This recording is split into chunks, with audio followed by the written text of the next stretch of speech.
Chapter 37:21. For you, I've never felt forced. Dmo Xian cupped the young lady's face with both hands. The two of them exchanged glances. His gaze was gentle and loving as he explained dotingly, "You're in trouble, and if I'm not around, how will you be able to recuperate in peace?" His fingers gently brushed past the stray hairs on her cheek and tucked it behind her ear as he continued, "Don't worry, I know what I'm doing." Yiqing Luo's pink lips pursed tightly. Her tears were still uncontrollable. Her eyes widened as she stared fiercely at Dmo Xian, her eyes filled with rebuke. Dmo Xian's lips curled as he lowered his head and kissed her lips, appeasing the young lady's bellyful of displeasure. His lips were very hot. The scorching heat seemed as though it was going to melt her. The familiar scent and sweetness intertwined. Yiqing Luo had no strength to resist, nor was she willing to resist.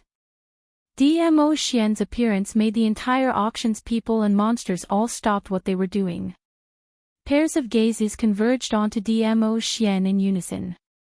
Everyone only saw the moment the man appeared. He pulled Yiqing Luo into his arms, while he raised his palm, as though he had just flicked it in the air. Immediately after, everything in the surroundings were restrained by an invisible force. Ghost Girl was restrained. The evil qi which trapped the green dragon was purified. Even White Fang, who had swallowed Shiju, was also forced out of his mouth. What kind of power was this? It was so powerful that he just moved his hand and easily solved the predicament in front of him. The man was treacherous and devilish, like an Asura from hell, holding the power of life and death. Everyone's heart couldn't help but tremble. But what made everyone shocked was, that man who was like an Asura killing god, faced Yiqing Luo. His entire person seemed to be plated with a layer of gentle light. As though in his eyes, there was only Yiqing Luo alone. That deep affection. It was filled with love. But this kind of tenderness and pampering appeared on this man. There was no sense of incompatibility at all. Just like, for someone as bloodthirsty as him, the gentleness when facing Yiqing Luo was perfectly justified. Yiqing Luo. Suddenly, in this treacherous and sweet atmosphere, an icy cold voice broke the atmosphere at this moment. It also called back everyone's will. Even without seeing the owner of the voice, one could feel the coldness in the tone.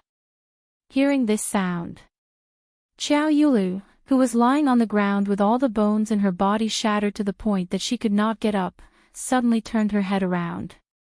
She remembered that when she felt the power of the purple-robed man in front of her had trapped her, she felt a chill run down her spine. He sensed the power of another person. Was it this person? Who could it be? Why were there so many people appearing to save that slut Yiqing Luo? When Xiao Yulu looked over, it was a man with a cold appearance, like an iceberg. His temperament was as cold as ice, and even his eyes were like ice shards. However, he was wearing a long robe that looked like raging flames. The bright red color added a touch of liveliness to the man's expressionless face. Xiao Yulu's pupils shrank. She recognized it. This red-robed man, wasn't he, the person in the private room of the Red Clarity Pavilion? In other words, this person was from the Red Clarity Pavilion. Hearing Zhu Wuxin's cold voice, the young lady who was immersed in the joy of charging with her beloved man, finally regained her senses. Her cheeks instantly flushed red. Chapter 37:22. But her actions were quickly stopped by Dmo Xian. A slightly cold, jealous voice came close to Yiqing Luo's ears. Why is he here? Yiqing Luo's petite body stiffened. He's here to take part in the auction. Before this, I don't know anything. If a certain overlord's vinegar jar was overturned, the consequences were simply too severe. Oh. The man's ending tone rose, not knowing if he believed Yiqing Luo's words or not. But The man's dangerous tone told Yiqing Luo. This matter was not over yet. Yiqing Luo wanted to cry but no tears came out. Everything about her man was good. It was this sea of vinegar which had a little bit of terror. Don't bother about him first, you're here. Cat and the rest are here too. Yiqing Luo coughed lightly as she immediately changed the topic. Dmo Xian's peripheral vision shot a glance at the expressionless Zhu Wu Axian who was standing not too far away. His thin lips curled slightly as the hand which was encircled around Yiqing Luo's waist suddenly tightened. His tall figure moved slightly, blocking in front of Yiqing Luo, blocking Zhu Wu Axian's vision. Without waiting for Yiqing Luo to speak, his eyes drooped as he whispered into her ear, "They're all here. They're very worried about you." Yiqing Luo's eyes lit up slightly but following that, she revealed a worried expression. "How did you guys come in? Wasn't the auction hall sealed by an array formation? No one should be able to enter and no one should be able to leave. Everyone is already in this array. If we can't get out, wouldn't we be trapped here? You don't believe me." Dmo Xian's slender fingers pinched her nose as he gently pinched it, his eyes filled with adoration. Yiqing Luo pursed her lips. "I'm very satisfied that you're able to stay by my side and let me see you. I'm worried about your body. Since I'm here, naturally I won't let you worry." His hand slid to her cheek as he gently pinched it. "Don't think that I'm so weak." Yiqing Luo looked at him fixedly as the tears which she had finally stopped started flowing again. She bit her lower lip hard. Her arms hugged his waist tightly as she buried her head in his arms. "All right, I believe you. So, for the sake of me who is so worried about you, I absolutely cannot let myself get hurt." Dmo Xian's thin lips curled up slightly as he raised his hand and stroked her hair, comforting her in a warm voice.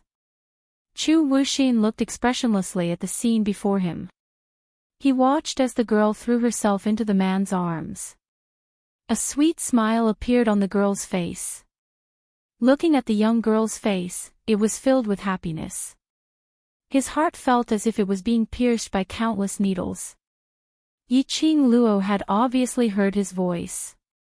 She would shyly look up at him from the man's arms. Clearly, there was already a shadow of him in her eyes. However, in the next instant, without any hesitation, she threw herself back into the man's arms. That decisiveness, that clear cut. It seemed to be telling him in this way. In this life, the only person she would choose was that man, the man named Dmo Xian. That man who even when Yiqing Luo was in a coma, was still lingering in her mouth, calling out incessantly, "Heh," she knew. Just now, when Dmo Xian struck out, he also appeared to save her. Disregarding the agreement with the secluded palace, just because he wasn't willing to see her get hurt. But in the end, he was still a step too late. Just like how he had promised her in the future. But after she grew up, he appeared in front of her a step too late. Chapter 37-23. It was destined that he was one step later than Dmo Xian. Zhu Wu Axian slowly shut his icy cold eyes. A sorrowful emotion started to spread around him. But, no matter how painful and unbearable his heart was, the expression on his face was so cold. It was as if nothing could affect his emotions and expression. Death God Castle's Castle Lord. When Yu Ji saw Zhu Wu Axian, his expression changed slightly. "You. Why are you here?" He seemed to have thought of something as he speedily looked towards Yiqing Luo's direction. "You." Zhu Wu Axian suddenly opened his eyes. His sinister gaze was as cold as frost. It swept past Yu Ji faintly, like December's ice, brushed past Yu Ji's body. Yu Ji shuddered as the remaining words were stuck in his throat. Yu Han's eyes were slightly red as green veins popped out on her forehead. "Death God Castle's Castle Lord. Although revered and you are no longer working together, but now that you've appeared here and disrupted Revered's plans, as a former comrade, isn't it a little inexcusable? Yuhan's questioning didn't get any response from Zhu Wuaxian. Yuhan looked at Yu Ji, who was being held in mid-air, struggling less and less as she continued anxiously. Previously you've already spoiled Revered's plans. If you continue to interfere in this matter, then don't blame Revered for not taking into consideration the relationship between the both of you. But no matter what Yuhan said, Zhu Wuaxian didn't even give her a glance. But this noise made Yiqing Luo notice it. She heard Yuhan's words and looked at Zhu Wuaxian as her slender brows creased slightly. Zhu Wuaxian had really broken off the collaboration with the mastermind of Nether Palace. Previously she had intentionally mentioned to him to give up on the collaboration with Nether Palace. At that time, didn't he have that intention? Zhu Wuaxian had many things he wanted to do. He needed something from Nether Palace to achieve his own motive. So Yiqing Luo didn't insist. But now, Zhu Wuaxian had really broken off the collaboration with Nether Palace. Then had his motive been achieved? Death God Castle's Castle Lord. Yuhan wanted to continue saying something. But she was interrupted by a sweet voice. The person is in Xian's hands. What are you talking about with Zhu Wuaxian? Yuhan was stunned as she looked at Yiqing Luo. Yiqing Luo nestled in Dmo Xian's arms as her lips curled up slightly as she gave a faint smile. This matter has nothing to do with Zhu Wuaxian. Even if you talk till your mouth breaks, it's of no use. Yuhan's face was ashen. Release Yu. Wouldn't it be very embarrassing for Xian to release him just because you said so? Yiqing Luo raised her brows as her eyes curved into a crescent smile. Moreover, why should I let go of the prey that I've already gotten my hands on? Yiqing Luo's voice paused. Suddenly, the smile on his face became extremely cold. Even the voice that came out of his mouth was so cold that it made people shiver. She restrained my friends, threatened me, and tried to devour my battle pets. Do you think I would let her go? Yuhan's face instantly turned pale. His body was on the verge of collapsing. Whereas when Yu heard Yiqing Luo's words, her struggles became even more intense. But Yiqing Luo started to display her face-changing skills again. Her pink lips curled up, and a brilliant smile bloomed on her face. Her voice also became gentler by a few notches. If you really want to save this beloved woman of yours, then I can. Be merciful and spare her life. She brushed away the stray hair on her cheeks as she laughed lightly. Release the auction's array, and let us leave this array safely. Chapter 37-24. Impossible. Yu Ji shouted sternly. Yuhan clenched her fists tightly as her scarlet eyes stared at him. I can't let anything happen to Yu. Whether she dies or not has nothing to do with me. Yu Ji's expression was cold. Moreover, I don't want to die. He shot a cold glance at Yu's direction as he said word by word, don't forget what punishment we will receive if we fail this mission. Yuhan's face suddenly turned pale. Yu Ji continued, I have no opinion if you want to die with her, but don't think of sacrificing me to fulfill your love. Yu Ji's words ended and his expression instantly turned vicious. He waved his hand as he shouted sternly, go. Sweep those trash with the fastest speed. After the black-robed men received the order, they started to surge towards the various powerhouses cultivators in the auction. Boom! Profound energy that could topple mountains and overturn the seas suddenly surged. Various powerhouses cultivators thought that they were saved. But in the next instance, they were devoured by those black-robed men. Yu Ji. Yuhan's eyes were scarlet red as she held on to Yu Ji's wrist. Yu Ji laughed coldly as he shook off Yuhan's hand. If you want to die, then go ahead and die. He absolutely had to survive. Suddenly, a painful shriek was heard. Yuhan's pupils constricted. He swiftly looked towards the direction where the sound came from. He saw that Yu Nu, who was originally restrained in mid-air by an invisible force, her neck had been replaced by a pale white finger. Yu Nu cried out in pain. But very quickly, all her voice was strangled in her throat. Yu Nu. Yuhan's eyes widened as she looked at Yu Nu, whose face was filled with pain as she screamed. Ugh! Yu Nu stretched out her hand towards Yuhan as she pleaded for help. Yuhan wanted to rush forward. But her wrist was held by Yu Ji. Do you really want to die? Yu Nu.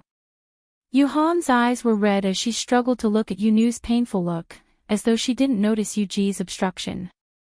Since you've already made your choice, then, this woman, shall be our appetizer. Yiqing Luo smiled lightly as she looked at Yuhan. The corners of her lips curled up slightly.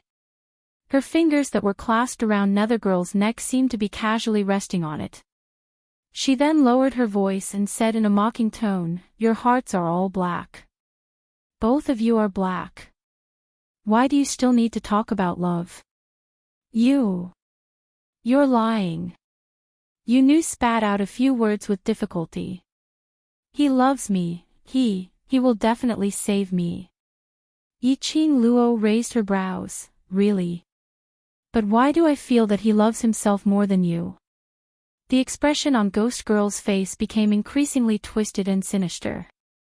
She hated Yiqing Luo's light and indifferent expression. Wasn't it because he had the protection of the Overlord? Didn't he just think that he had the so-called love? Ha! Who doesn't have love? Her Yuhan would never give up on her. Yu Nu roared in her heart in a heart-rending manner. However, a certain part of his heart was filled with fear and unease, and it trembled intensely. She didn't know what she was panicking about. Or perhaps she had already guessed something but wasn't willing to admit it. Yiqing Luo sneered as she looked at Yuhan with a smile. On the account that you're in so much pain, I'll give you a chance to choose. The deal that I've mentioned, are you going to agree, or not? Yuhan's scarlet eyes widened as the features on her face distorted. Chapter 37:25. She hadn't even finished her clamorous words. Suddenly, Yuhan's wrist, which was held tightly, loosened. She heard Yu Ji's impatient voice, "If you want to prove your love, then accompany her to die." At that moment, Yuhan became quiet. Yiqing Luo laughed softly as she looked at Yu Nu's twisted face and smiled. "See, it's not that I don't want to give you a chance to prove your love, but what a pity." Yu Nu's pupils dilated slowly. Her throat suddenly tightened.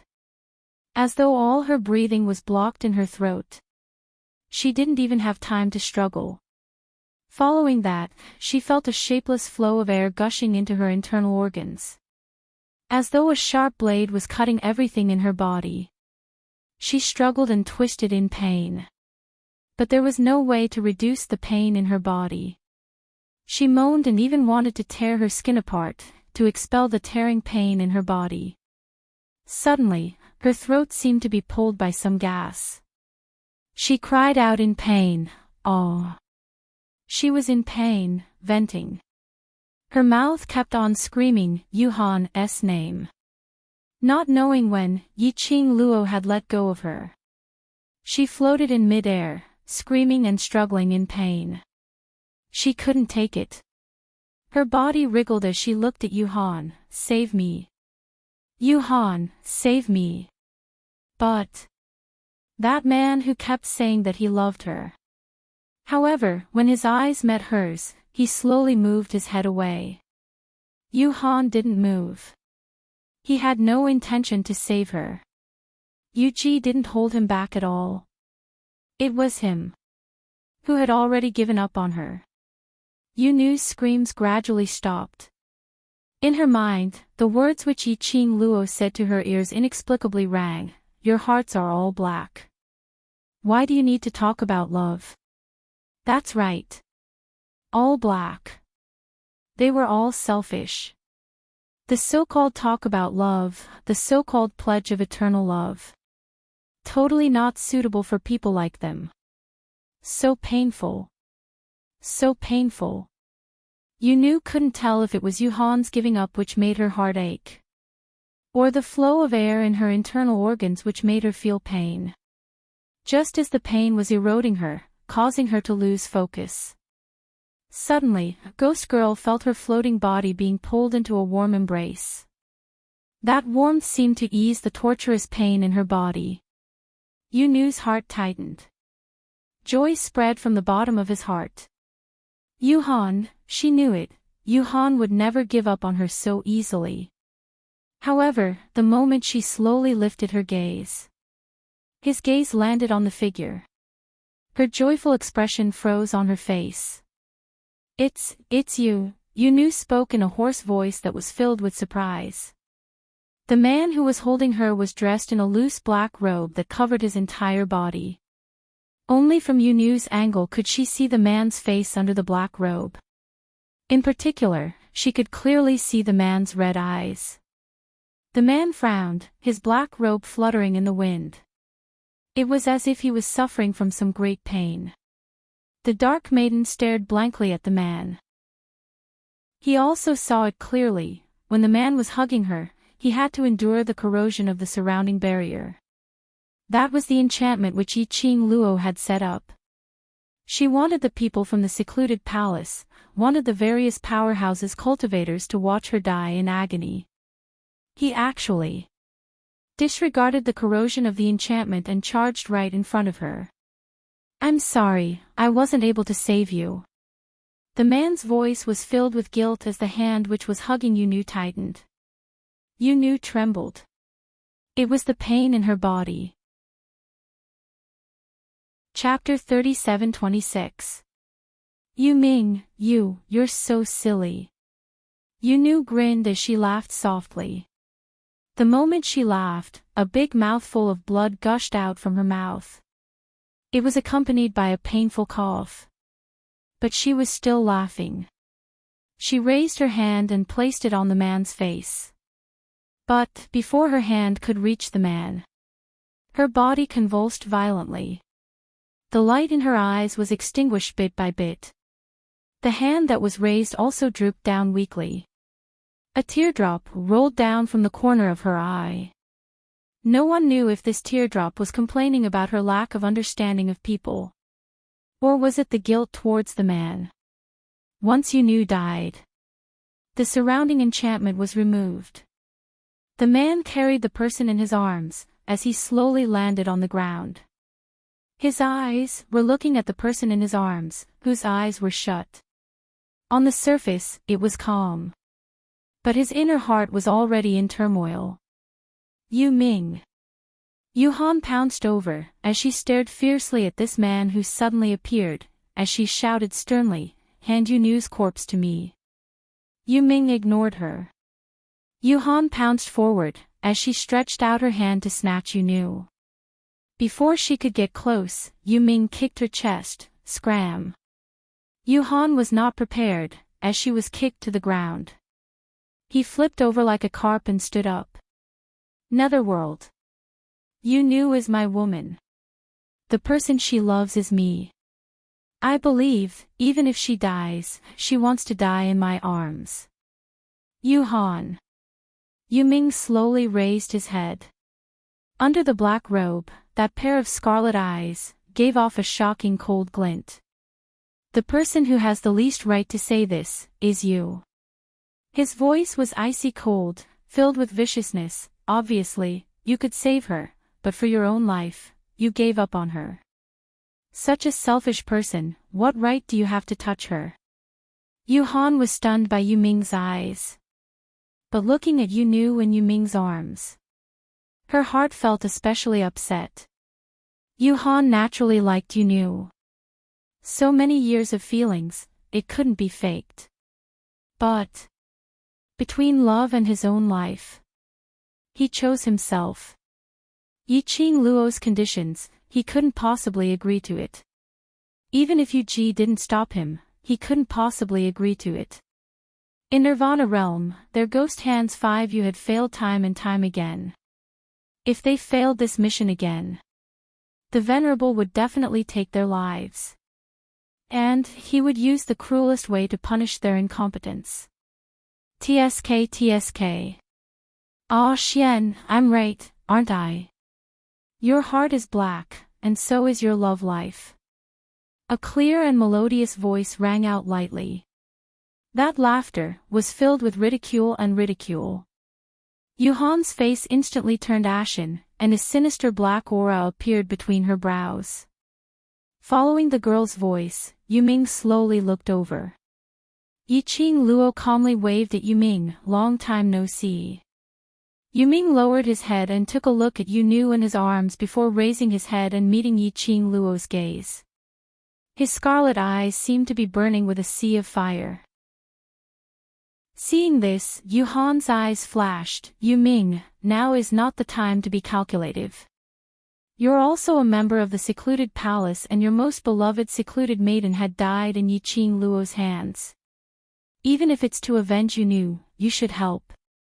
The Netherworld did not speak. I know you have the Netherworld mirror. You just need to use the Netherworld mirror to control the Venerable Sovereign. We'll take care of the rest.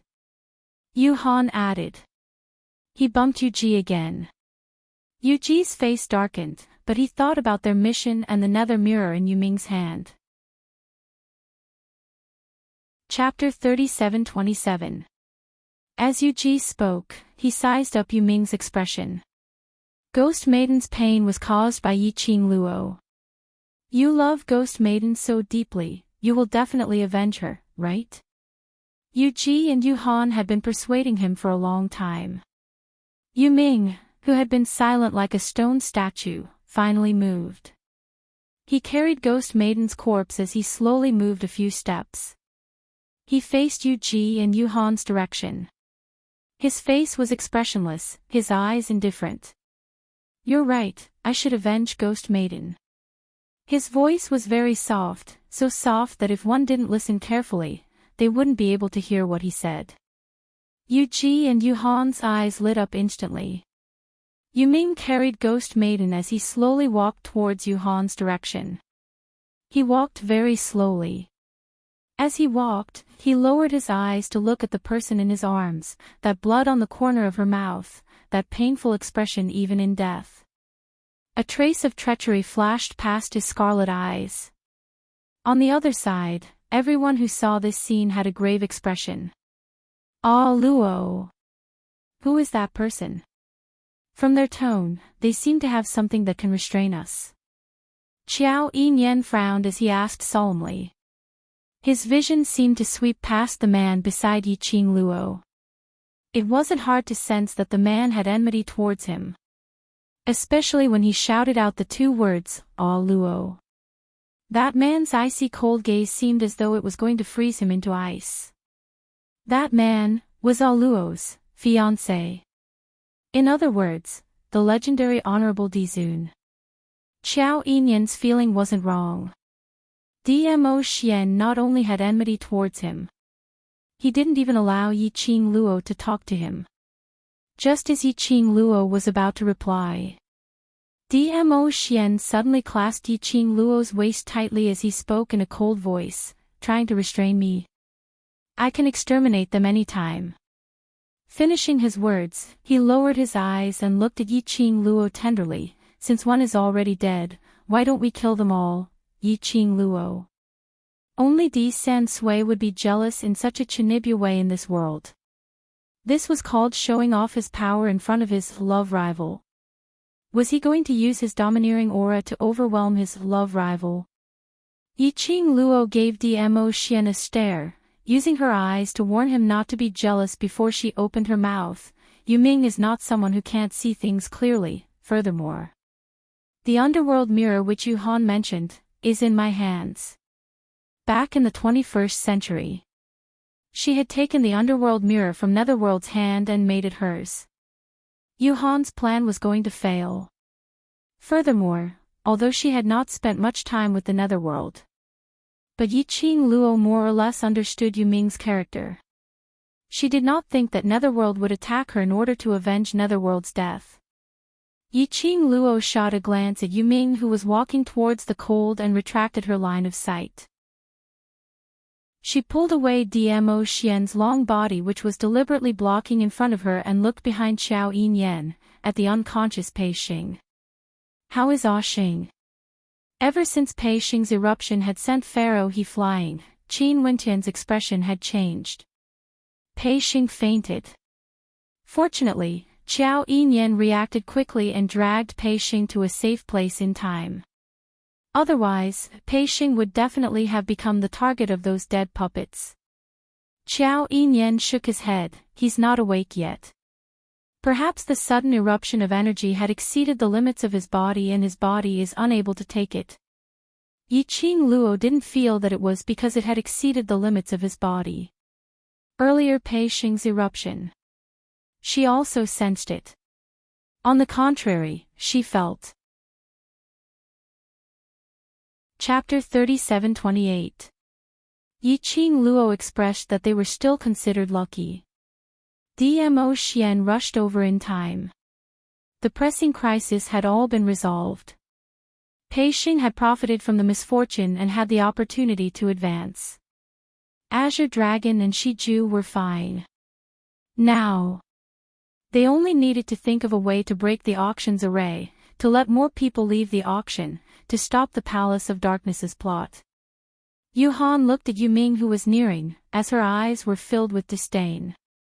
But the expression and tone on her face was filled with a trace of flattery and comfort. Yuming, pass Yunu's corpse to me first. After this matter is over, I will bury her at her favorite place. Saying that, he stretched out both hands towards Yuming, wanting to receive Yunu. But his hands had just stretched out. Suddenly, he felt a piercing pain in his chest. The smile on his face froze. Yuming, you. Yuhan's voice was hoarse, as she groaned in pain. He slowly lowered his head. Only to see a hand, pressing against his left chest. That hand, half of it had already entered into his body. It was so easy to hold his heart. Blood gushed out, dyeing Yuming's black robe red. Yuming, what are you doing? Yuji also reacted, as he berated sternly. But looking at the expressionless Yuming, who was doing such a bloody scene, he didn't dare to step forward to stop him. His heart was being held tightly.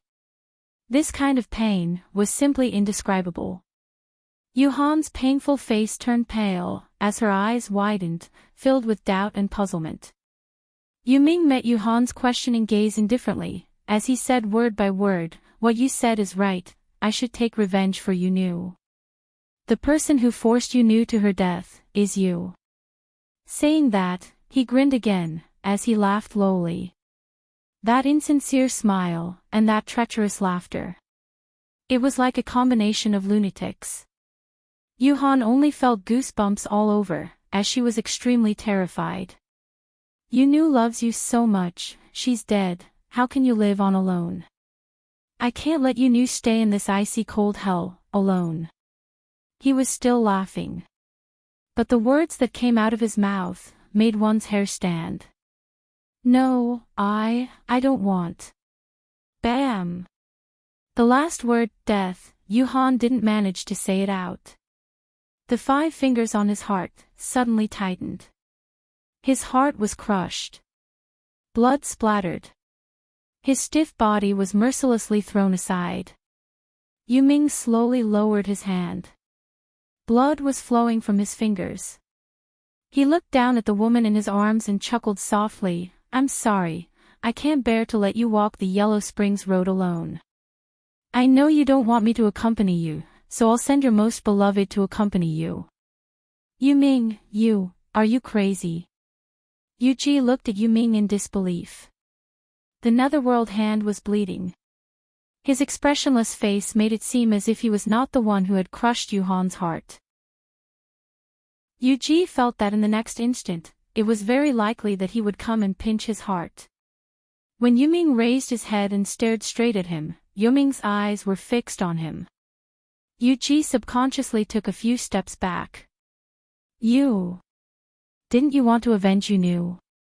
Yunu was killed by Yiqing Luo. Yunu's death was so painful, and it's all because of Yiqing Luo.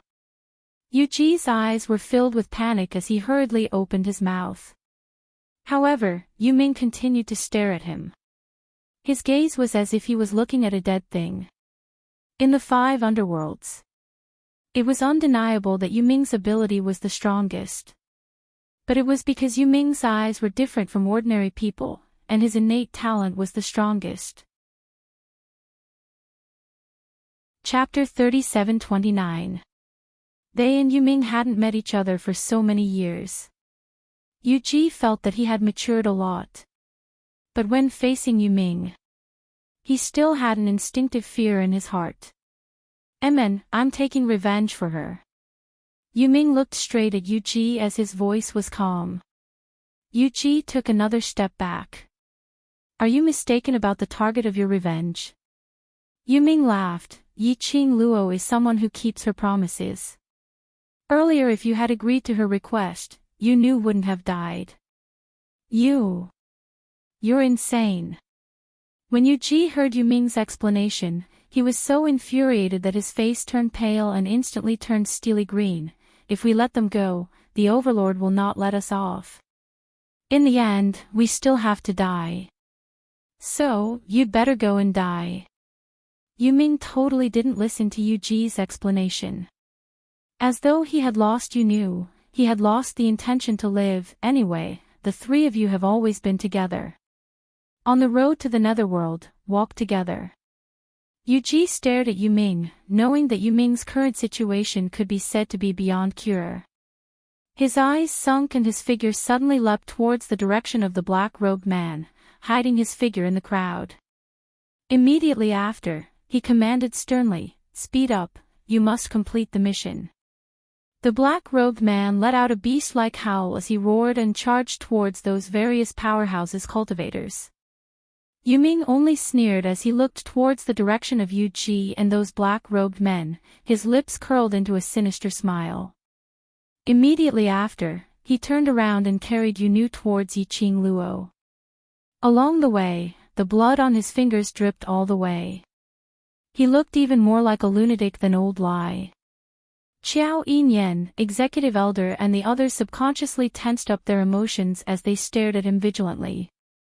Until Yuming's footsteps stopped 5 steps away from Yiqing Luo. Compared to the tensed emotions of the people around him, Yiqing Luo's expression looked much more relaxed and calm. Yuming stared at Yiqing Luo for some time as he frowned. You seem certain that I won't stand on their side. Indeed. Yiqing Luo didn't deny it. You're not an idiot. Moreover, you understand their temperament better than anyone else. Netherworld pursed his lips, and a ripple appeared in his calm eyes. But I actually hate you in my heart. I know. Yiqing Luo smiled, but I don't mind. After all, she was the one who killed the ghost girl. Regardless of the reason, he, who loved Nethergirl, definitely wanted to avenge her. Yuming's eyes became dark and gloomy, and his face became slightly hazy. I really want to kill you. Yiqing Luo scoffed, saying such words to me in front of my man. Do you really want to go down and accompany your beloved woman? Yuming took a look at Dmo Xian and kept his mouth shut with a black face. Towards Yuming's hatred, Yiqing Luo expressed her understanding. She was also certain that Netherworld would absolutely not make a move against her for now. Rather than hating her, the Netherworld should hate the Palace of Darkness and that so-called Venerable Moor. Yiqing Luo's brows rose. You intend to hug her corpse and fight with your life on the line against the secluded palace.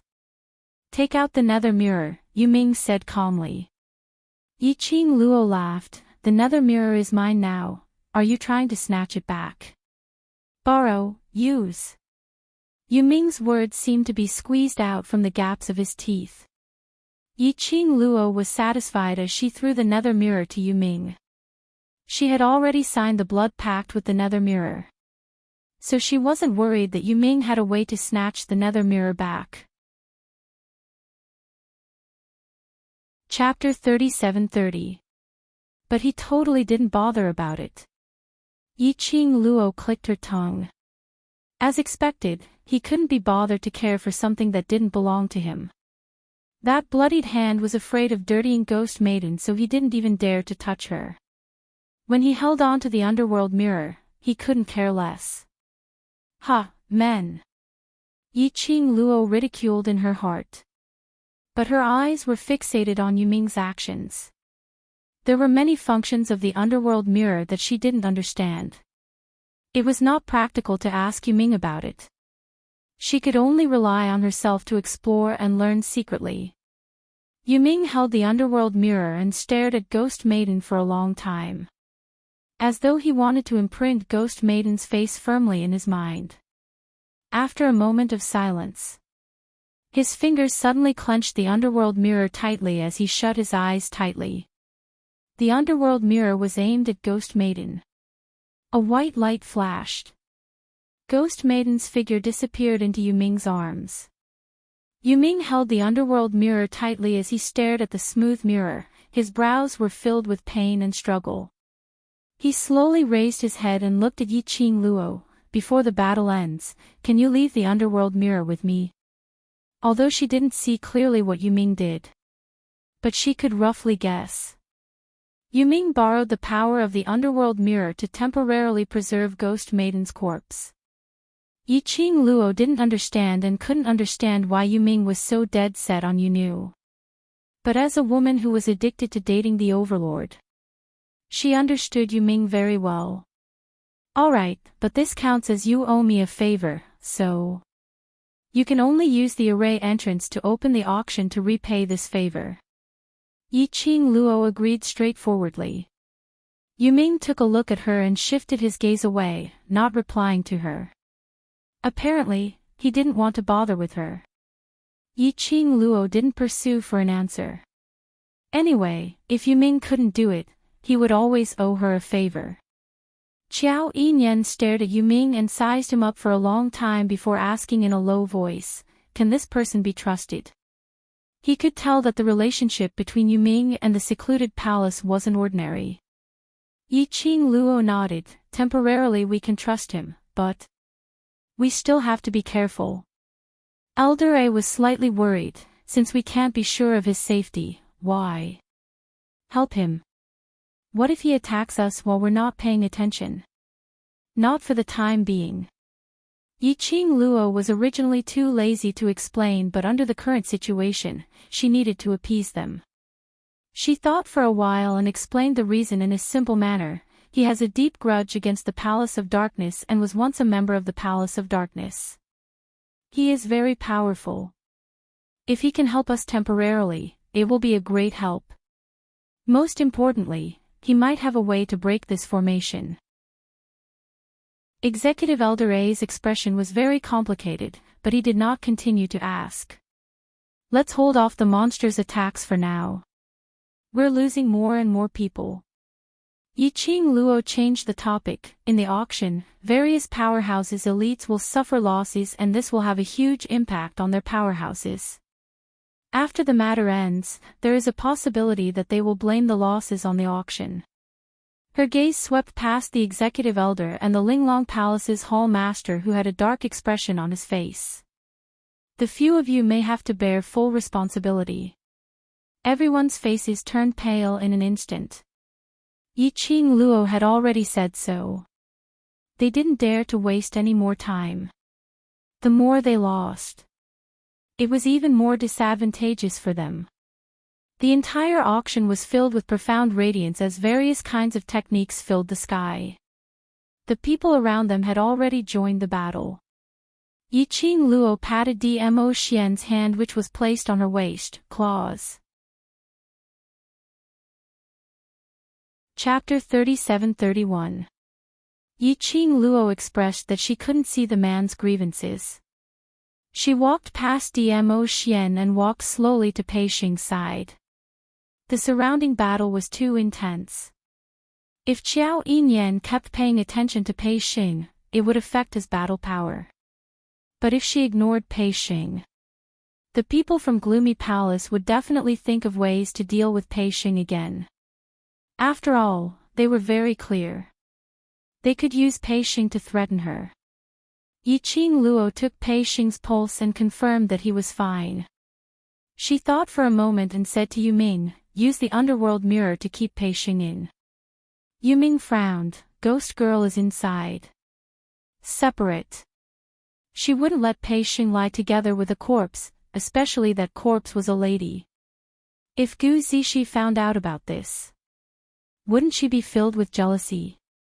Yuming's brows creased even tighter as he remained silent for a moment before he unwillingly walked over with the underworld mirror. The few people beside him stared at Yuming with vigilance. Yuming didn't mind as he walked to Yiqing Luo's side. "Move aside." Yiqing Luo obeyed as she stood up and moved aside. Yuming pointed the underworld mirror towards Pei Xing. A flash of white light suddenly flickered. But the truth didn't look like what Yiqing Luo had seen when Ghost Girl's body disappeared. Pei Xing, who was lying on the ground, didn't disappear. Instead, he moved. First his fingers shook. Immediately following that, his body started to move slowly. Yuming took a step back with the underworld mirror and his expression congealed as he looked at Pei Xing in astonishment. "Who is this friend of yours? He can actually counter the power of the underworld mirror." Counter the power of the underworld mirror. Yiqing Luo was shocked. His consciousness refused to enter the underworld mirror. Yuming kept the underworld mirror. "This is my first time encountering such a situation. Your friend is very powerful." "You mean? Brother Pei's ability is very powerful." Qiao Yinyan seemed to doubt his own ears when he heard that. Yuming took a look at Qiao Yinyan and replied calmly, "Yes, generally speaking, there aren't many who can resist the power of the underworld mirror, even she." Yuming pointed at Yiqing Luo and continued, "I'm afraid she can't resist the power of the underworld mirror." Qiao Yinyan's expression was complicated. Xing is indeed extraordinary. Yiqing Luo pursed her lips. Earlier when he was restrained by Pharaoh the power which he exploded out was extremely strong. Yiqing Luo half squatted down and was about to stretch out her hand to take Pei Xing's pulse. But just as he stretched out his hand, a large palm suddenly grabbed her wrist. That palm was extremely powerful. Yiqing Luo's wrist was in pain. In the next instant, Pei Xing's body suddenly straightened. His eyes were tightly shut as he faced Yiqing Luo, emitting a kind of powerful aura which was about to erupt like a volcano. Yiqing Luo frowned and was about to open her mouth. The man who was facing him suddenly opened his eyes. It was a pair of golden eyes. That's right, gold. Although it was not pure gold, there was also a hint of dark gold.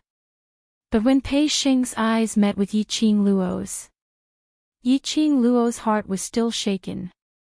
Those eyes, why did she look so familiar? Why do I feel like I've seen him somewhere before? Brother Pei. Qiao Yinyan's voice interrupted Yiqing Luo's thoughts. Qiao Yinyan was already squatting in between him and Pei Xing as he stretched out his hand and placed it on Pei Xing's hand. "You're hurting all Luo." Pei Xing's hand was still holding on to Yiqing Luo's wrist tightly. The force had no intention of lessening. Yiqing Luo was just about to say that it was all right. Suddenly, he felt something tighten around his waist. Her feet left the ground as she fell into a warm embrace. Chapter 37-32. Xian. Yiqing Luo's arms immediately encircled the man's neck. The man clasped her waist tightly and looked at Pei Xing and Qiao Yinyan in an unfriendly manner. "It's all right, Xing just woke up and his mind isn't clear." Yiqing Luo comforted him with a smile as her little hand caressed the man's face and used her fingers to wipe away his smile. Dmo Xian's expression was still gloomy. Yiqing Luo felt that this time round, Di Sansui's vinegar jar was getting more and more sour. Not only sour, it was developing towards 2 years old. Yiqing Luo changed the topic. Xian, have you realized that Xing's eyes seem rather familiar, as if I have seen it somewhere before? You seem to be especially concerned about that kid called Pei Xing. Dmo Xian lowered his eyelids as his peach blossom eyes locked onto Yiqing Luo. His slightly lowered voice was obviously oppressive. Yiqing Luo. Alright, this change of topic made Di Sansui even more jealous. At this moment, a frivolous voice came from behind. Overlord, you will easily lose Qing Luo in this way. Following that, Yiqing Luo saw Zhou Mo hugging Kitty Li as he walked towards them. Behind them was an expressionless ghost martial artist. When the three of them walked over and even staged a mime, when Kitty Li saw Yiqing Luo, her pair of animated eyes lit up. She wanted to rush over, but she was hugged tightly by Zhou Mo. Kitty Li turned her head and stared at Zhou Mo with her claws and fangs bared. However, Zhou Mo patted her head and whispered something into her ear. This caused Kitty Li's cheeks to turn red. After that, she nestled in Zhou Mo's arms and stopped struggling. This scene unknowingly stuffed a mouthful of dog food into Yiqing Luo's mouth. Yiqing Luo expressed her heartache. Her Kitty Li had really been taken over by a fox. How long had it been? Kitty Li was subdued by the fox. After the mime ended, the three of them approached Yiqing Luo and the rest. Zhou Mo Xian raised his brows at Dmo Xian as he squinted his bewitching phoenix eyes and sloppily continued the topic earlier. Men, your possessiveness cannot be too strong. Qing Luo has her own rights to make friends and is Qing Luo's man. How can you put on that attitude towards her friends? You still have to learn from this young master what is called a man's way of life. Dmo Xian abruptly shifted his gaze as he stared at Zhou Mo with an icy cold gaze.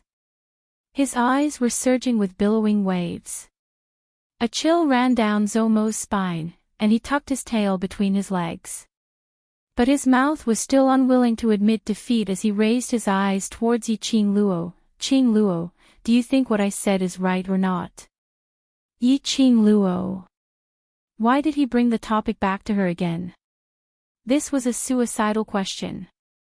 Yiqing Luo was just about to open her mouth. But she met Dmo Xian's serious and solemn gaze. From Dmo Xian's eyes, she could tell. Dmo Xian was also asking her, was Zhou Mo right?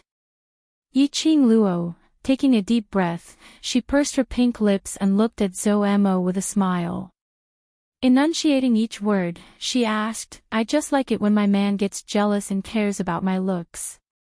I spoil and spoil him. So what? Jealous?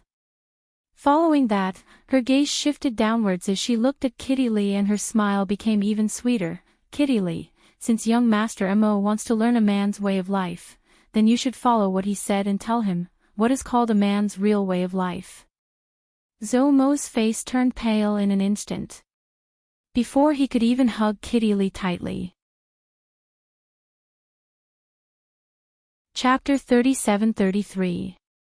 Kitty Li looked at him righteously and said, you said it yourself. You can't be too possessive. A kitty has the right to make friends. Kitty wanted to be with her beloved big sister. If you really love cats, then you should satisfy them. Zhou Mo. Damn it. Lifting a rock only to smash one's own foot. So it hurts so much. Yiqing Luo's brows rose as she looked at him with a smile which didn't look like a smile. Ha, isn't it fun to be mischievous? Are you still naughty?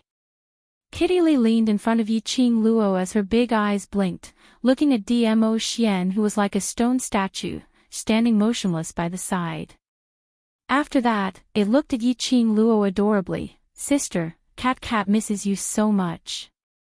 As he spoke, he opened his arms, looking like he was asking for a hug. Success made Dmo Xian's face darken. Yiqing Luo didn't miss the crafty smile in Kitty Li's eyes. Good job. How long had her cute and innocent little kitten spent with Zo-Mo, that sly fox? Did she become a little naughty cat? She even dared to tease her brother-in-law, the overlord. However, even if Yi-Ching Luo's heart was cursingly Mao's transformation. But looking at Kitty Lee's cute little face, Yi-Ching Luo pushed her man away without any hesitation and turned around to embrace Kitty Lee's petite body into her arms. Well, it's been a long time. Just to satisfy his willful little sister's bad taste. While satisfying Kitty Lee, Yi-Ching Luo also paid attention to her man's emotions. After hugging Kitty Lee for a while, she let go of Kitty Lee and whispered, "Be good." Then, she coughed lightly, "Let's think of a way to break this formation first, then we'll find a place to reminisce. The eviline energy in the surroundings is getting denser and denser. If this goes on, the profound practitioners of the various powers might be affected by the eviline energy." Kitty Lee acted coquettishly, unwilling to leave Yi-Ching Luo. However, she was still dragged back into Zo-Mo's arms. Yi-Ching Luo smiled like a flower as she hugged Dmo Xian's waist again, her chin resting on his chest as she beamed. "Ah, Xian is so incredible, there must be a way, right?" It was just a smile. One took the initiative to throw herself into his arms. The gloomy expression on the man's face brightened up. "Ah, Luo." Qiao Yinyan waited for Yi-Ching Luo to finish her conversation with her old friend before calling out. Yi-Ching Luo looked over. Qiao Yinyan raised his chin in Pei Xing's direction. "Brother Pei seems a little off. I don't know what's going on. I tried talking to him, but he didn't respond." As soon as Pei Xing woke up, his reaction of grabbing her arm was indeed very strange. Yi-Ching Luo pulled Dmo Xian along as they neared Pei Xing. Pei Xing sat on the ground. His body was stiff and he sat up straight. His arm was still bent in the same position as when he was grabbing her wrist. Even those golden eyes remained the same as before. What was going on? Yi-Ching Luo's slender brows creased slightly as she pulled Dmo Xian to a half-squat position. She tentatively reached out to Pei Xing. He waved it in front of Pei Xing and called out softly, "Ah Xing." The eyelashes of the man who was stunned on the spot trembled. Suddenly, he shifted his line of sight towards Yi-Ching Luo. "Yi-Ching Luo. Didn't we agree? Why didn't he respond?" Qiao Yinyan. He was also very shocked. Could it be that Brother Pei despised him, so he didn't give him any response? Dmo Xian. Give you a look, feel it yourself. Pei Xing stared at Yi-Ching Luo in a daze. Under the dim golden pupils, Yi-Ching Luo's face was reflected. Chapter 37-34. Yi-Ching Luo didn't know what kind of expression she should use to express her inner F***ck feelings at this moment. "Brother Pei, it's easy for people to misunderstand you. Think about your little sister Zixi."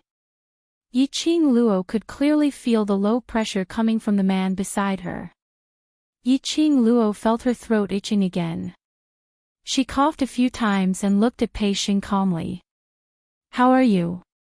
"I don't know." Pei Xing raised his arms, his eyes filled with confusion. "I feel that my body is different from before. It's as if I have inexhaustible strength." He blinked his golden eyes and said, "There seems to be a voice in my head, urging me to fight to my heart's content." Yi-Ching Luo stared at Pei Xing's face for a long time. Then he said, "Oh." He glanced at the battlefield not far away and said, "Go, fight." Pei Xing clenched his fists and felt the power in his body. However, his eyes were still filled with confusion and uncertainty. "Can I really do it?" "You have to believe in your own strength." Yi-Ching Luo withstood the enormous pressure as she patted Pei Xing's shoulder. "Don't tell me you don't want to leave this place, don't want to return to the treasures exchange hall, don't want to stay by Zixi's side and watch her wake up."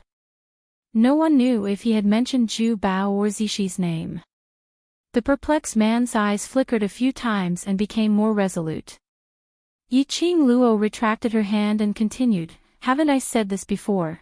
Zixi will either wake up today or tomorrow. If she knew that you were trapped in the auction's array, what would she do?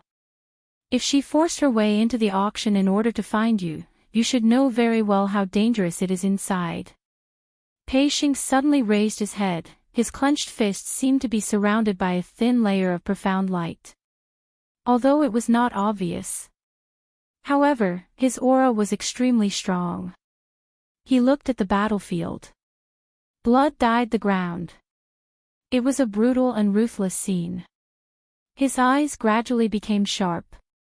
Yiqing Luo pulled Dmo Xian as she slowly stood up and gave him an encouraging smile. "Go on." An afterimage flashed before his eyes. The man's figure had already rushed into the battlefield. His speed was as fast as lightning. Pei Xing joined the battle. At first, he wasn't used to it. However, after swinging his fists and punching the black-robed men one by one, the black-robed men exploded. Gradually, he found the feeling. Moreover, he noticed that his attacks were different from the other profounders. The attacks of the other profound practitioners did not affect the black-robed man in the slightest. At most, he could only hinder the other party's movements. However, his attack and the profound strength that he released. He could completely suppress the black-robed man. Although it was not to the extent of destroying the other party. It could also make the black-robed man lose the ability to fight. Yiqing Luo saw Pei Xing getting braver and braver as she retracted her vision. She felt like an old mother watching her son go to the battlefield. She sighed and stuffed herself into Dmo Xian's arms and said, "Did you hear that? He has other ladies in his heart and he treats me as his benefactor. Did I say anything?" Dmo Xian raised his brows and asked. Yiqing Luo. "Indeed, he didn't say anything, but could you control your expression before asking back?" Dmo Xian suddenly suppressed his voice as he gave a smile which didn't look like a smile but was filled with danger. "You're in such a hurry to explain to me, looks like. You and him really." Yiqing Luo directly raised her fist and pounded on her chest as she turned around and left. "Go be jealous if you like, I'm not going to serve you anymore." Chapter 37-35. Humph. Don't think that she didn't know what he was thinking. Wasn't he intentionally finding trouble? Waiting for her to coax him? His ultimate motive was to let her use the way he wanted to satisfy him, to compensate him. Men. She had long seen through his little tricks. Coax him. Now come and coax her obediently. After Yiqing Luo charged into the battlefield, Azure Dragon and Shi Ju followed closely behind. After Azure Dragon charged into the battlefield, he let out an angry roar. Following that, he turned into a huge dragon body as his dragon's breath spewed out and his tail swayed. A bunch of black-robed men were smashed into pieces. The entire auction sky and the surrounding air was filled with a terrifying hurricane. In fact, the spirit formation barrier that enveloped the auction hall was trembling non-stop from the Azure Dragon's berserk power. Large tracts of air waves were like ripples on the surface of a lake, as it rippled in circles. The auction fell into a state of violent shaking. Even the ground began to crack like a spider's web, with countless fine cracks densely packed together. It showed that Azure Dragon was really infuriated. Shi Ju was Azure Dragon's reverse scale. "Sir Yuji, what should we do?" Pharaoh he dodged left and right to avoid the flying broken stones as he looked at Yuji, who had a gloomy expression as he asked anxiously. Yuji stared at Azure Dragon viciously, without replying. But his expression and the tensed muscles on his body could be seen. His current emotions were already on the verge of exploding. They had obviously done all the preparations. They could totally wipe out this bunch of trash from the Earth domain. Yet, such an accident happened. Obviously, the Overlord couldn't possibly appear here. They specially separated the Overlord and Yiqing Luo, so that they could deal with Yiqing Luo alone. Obviously, Death God Castle's Castle Lord couldn't possibly appear here. But unfortunately, Zhu Wu Axayan appeared just like that, and he even stood on Yiqing Luo's side, in an absolutely protective manner. Full of confidence, he brought his corpse puppets to the auction to carry out a massacre. He had not expected that before it even started. Out of their 3 nether, 2 of them were dead. Now in the ghost hand's 5 nether, there were only him and Yuming left. But Yuming was obviously planning to betray the Palace of Darkness. It could be said that this mission, they had suffered a huge loss. If this went on, this mission might really fail. His eyes suddenly darkened. No. He absolutely could not fail. Those fools were not afraid of death. But he didn't want to die. Yuji narrowed his eyes as if he had made a decision. Then, he looked at Pharaoh Crane. Do you want to live? Pharaoh Crane nodded vigorously. Didn't they join the Palace of Gloomy Darkness to survive?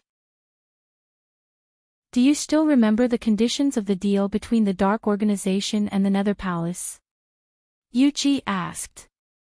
Pharaoh's expression froze, and the muscles on his face twitched. Finally, he said, I remember. The Palace of Darkness will help us take revenge and reform the dark forces. They will also help us awaken the King of Darkness at his peak. He paused and said the next sentence with difficulty and reluctance. If the Palace of Darkness can do it, we, the Dark Forces, will all surrender to the leader of the Palace of Darkness and become a part of the Palace of Darkness. As long as you remember. Yuji pursed his lips. After this mission is completed, bring me to the King of Darkness's resting place. Pharaoh Crane's expression stiffened. So fast. Are you prepared to awaken the King of Darkness? Chapter 37-36. Pharaoh he quickly lowered his head.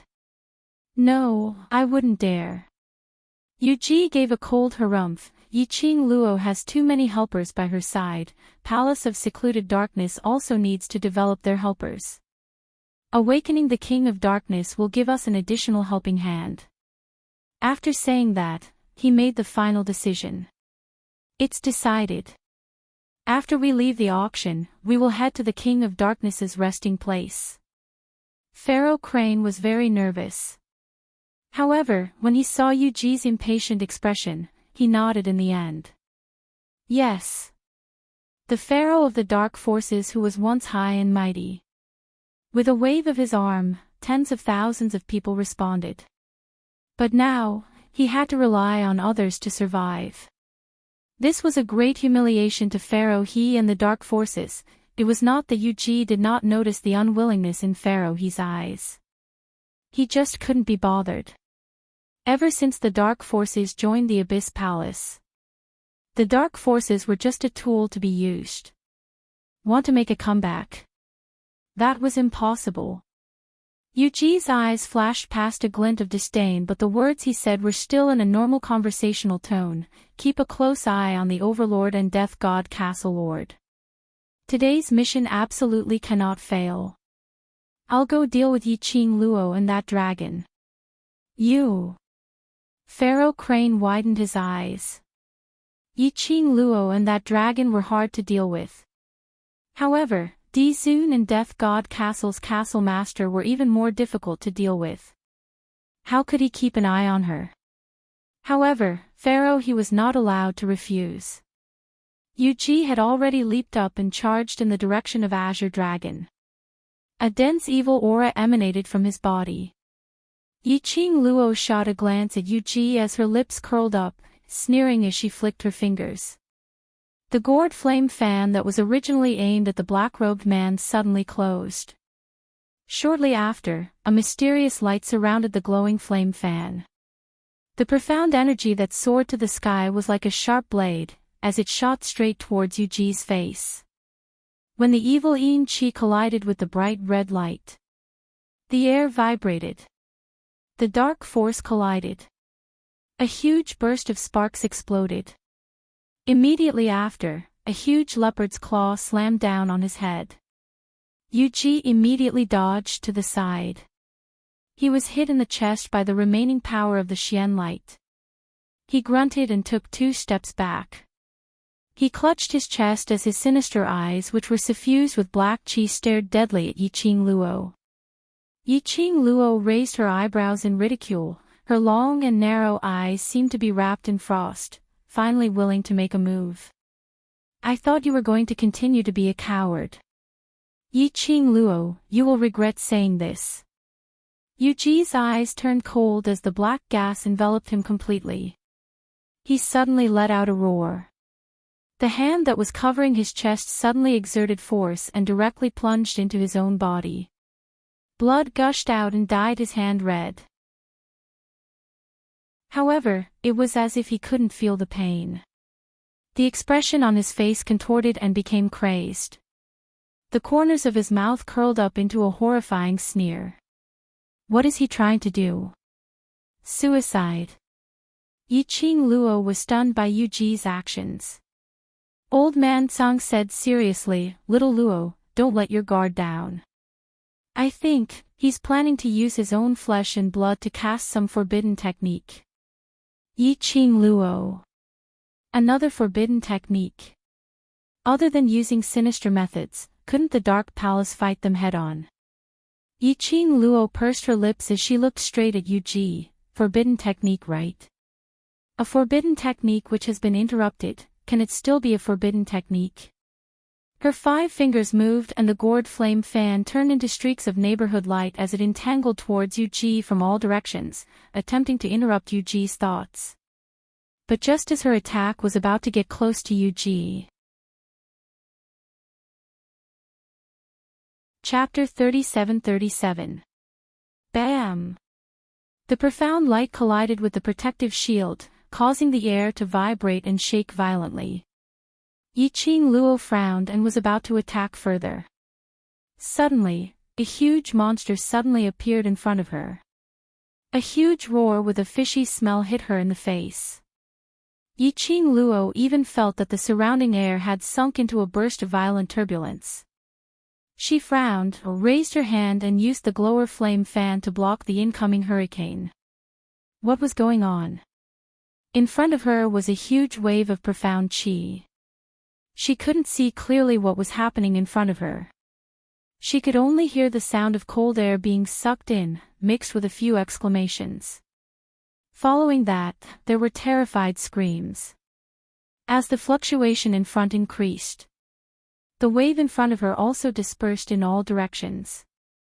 Yiqing Luo could vaguely see a huge beast crawling on the ground. That beast was half a head taller than the auction building. Its huge body slightly swayed and brought along a hurricane, which could send people flying at any time. The beast raised its head and roared. The sound was deep and deafening. Even the ground began to shake with that howl.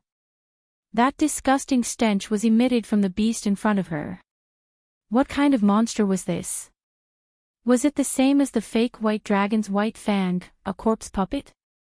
No. In his mind, Old Man Tsang very quickly gave a negative answer. That is the forbidden technique that this old man spoke of. Using one's own flesh and blood and strength to create dark beasts to fight alongside one's own. Dark attribute beast. Yiqing Luo had never heard of this kind of beast and could only guess based on the surface. Could it be, this huge monster is a battle tool created by Yuji using his own flesh and blood?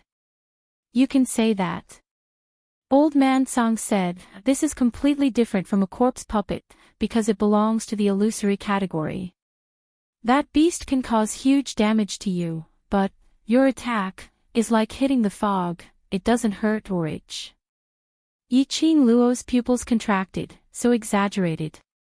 It seems that the other party is determined to succeed in this operation.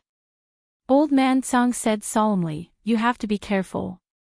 During the conversation with Old Man Tsang, That huge beast had completely taken shape. As the beast raised its claws, it landed heavily on the ground. The surrounding hurricanes and flying sand were all swept away in all directions. In Yiqing Luo's line of sight, there appeared a gigantic. She couldn't tell what kind of wild beast it was. It looked like a tiger, a lion, and a leopard. Everything was alike, yet nothing was alike at all. All in all, it could be summed up with one word: ugly. It was extremely ugly. She had seen countless species of magical beasts. It was his first time seeing such an ugly beast. However, no matter how ugly it was, it could not conceal the powerful aura emitted from the beast. It was awe-inspiring, as if it was above the 9 heavens. That arrogance, the momentum of looking down on the world. It was definitely not inferior to the 4 great saint beasts. Roar! That wild beast faced Yiqing Luo and opened its mouth to let out a deafening roar. The air surged and the ground shook. Yiqing Luo expressed, she did not feel the domineering aura of a wild beast's provocation. She only felt the thick breath of a wild beast. That roar came down. His mouth was filled with the stench of blood and stench. It was disgusting. Yiqing Luo felt that her stomach was extremely uncomfortable. Chapter 37-38. Suddenly, a ray of green light flashed past her eyes. A sturdy shield appeared in front of her. Following that, the stench also dissipated. It was the green dragon. The green dragon coiled its body and blocked in front of her, blocking the beast's turbid air. It enveloped her completely under its protective shield. Roar! The beast roared ferociously as the powerful aura exploded from its body and gradually rose. Rumble! The surrounding buildings also collapsed under the roars of the wild beasts. Roar, roar, roar! The beast seemed to be afraid of the green dragon.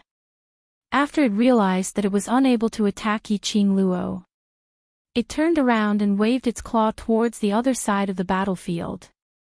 A nearly 3 meters tall gigantic beast could cause the earth to quake and mountains to shake with just one claw. The ground cracked and collapsed. The violent force was like a tornado, sweeping up the crushed stones and soil on the ground, scattering in all directions. That overbearing power. It wiped out a group of cultivators in a matter of minutes. The crushed stones that splashed out entered the cultivators' bodies and took away their lives directly. Its power was so strong that it made one fearful. For a moment, the auction was filled with wails.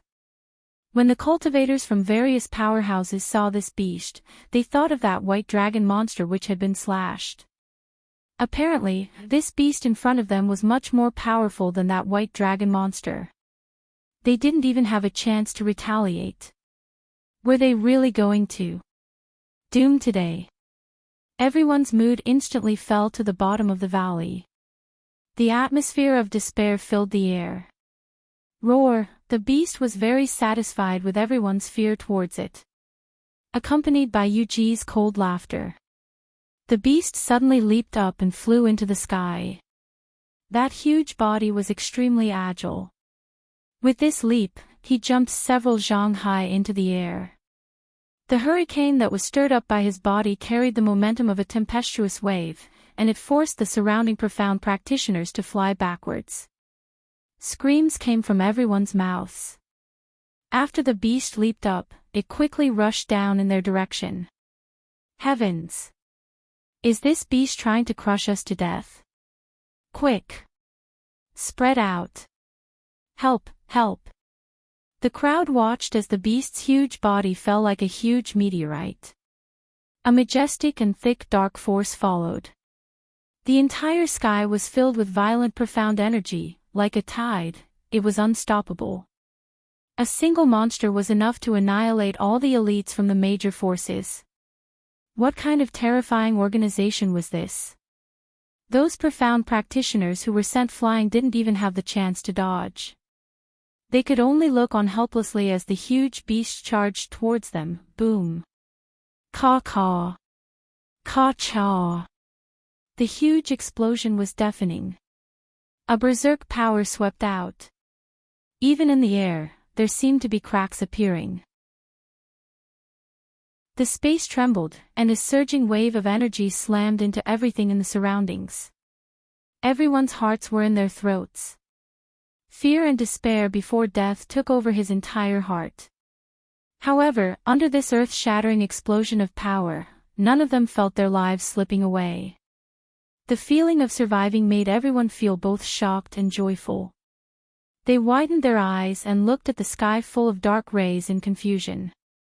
Not far from them, the enormous monster smashed into the group of black-robed men. The ground caved in as a result of the monster's attack. A huge pit was created. Many black-robed men were smashed into pieces. What was going on? Wasn't that monster smashing them?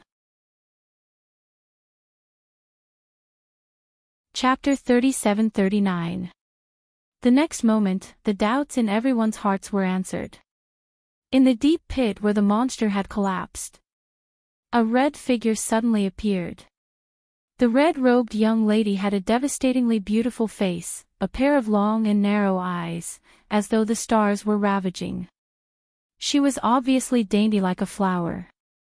But her cold and murderous aura made one's heart tremble. Like a beautiful death god who had walked out from hell. Like a poppy which made one suffocate, yet not daring to touch it.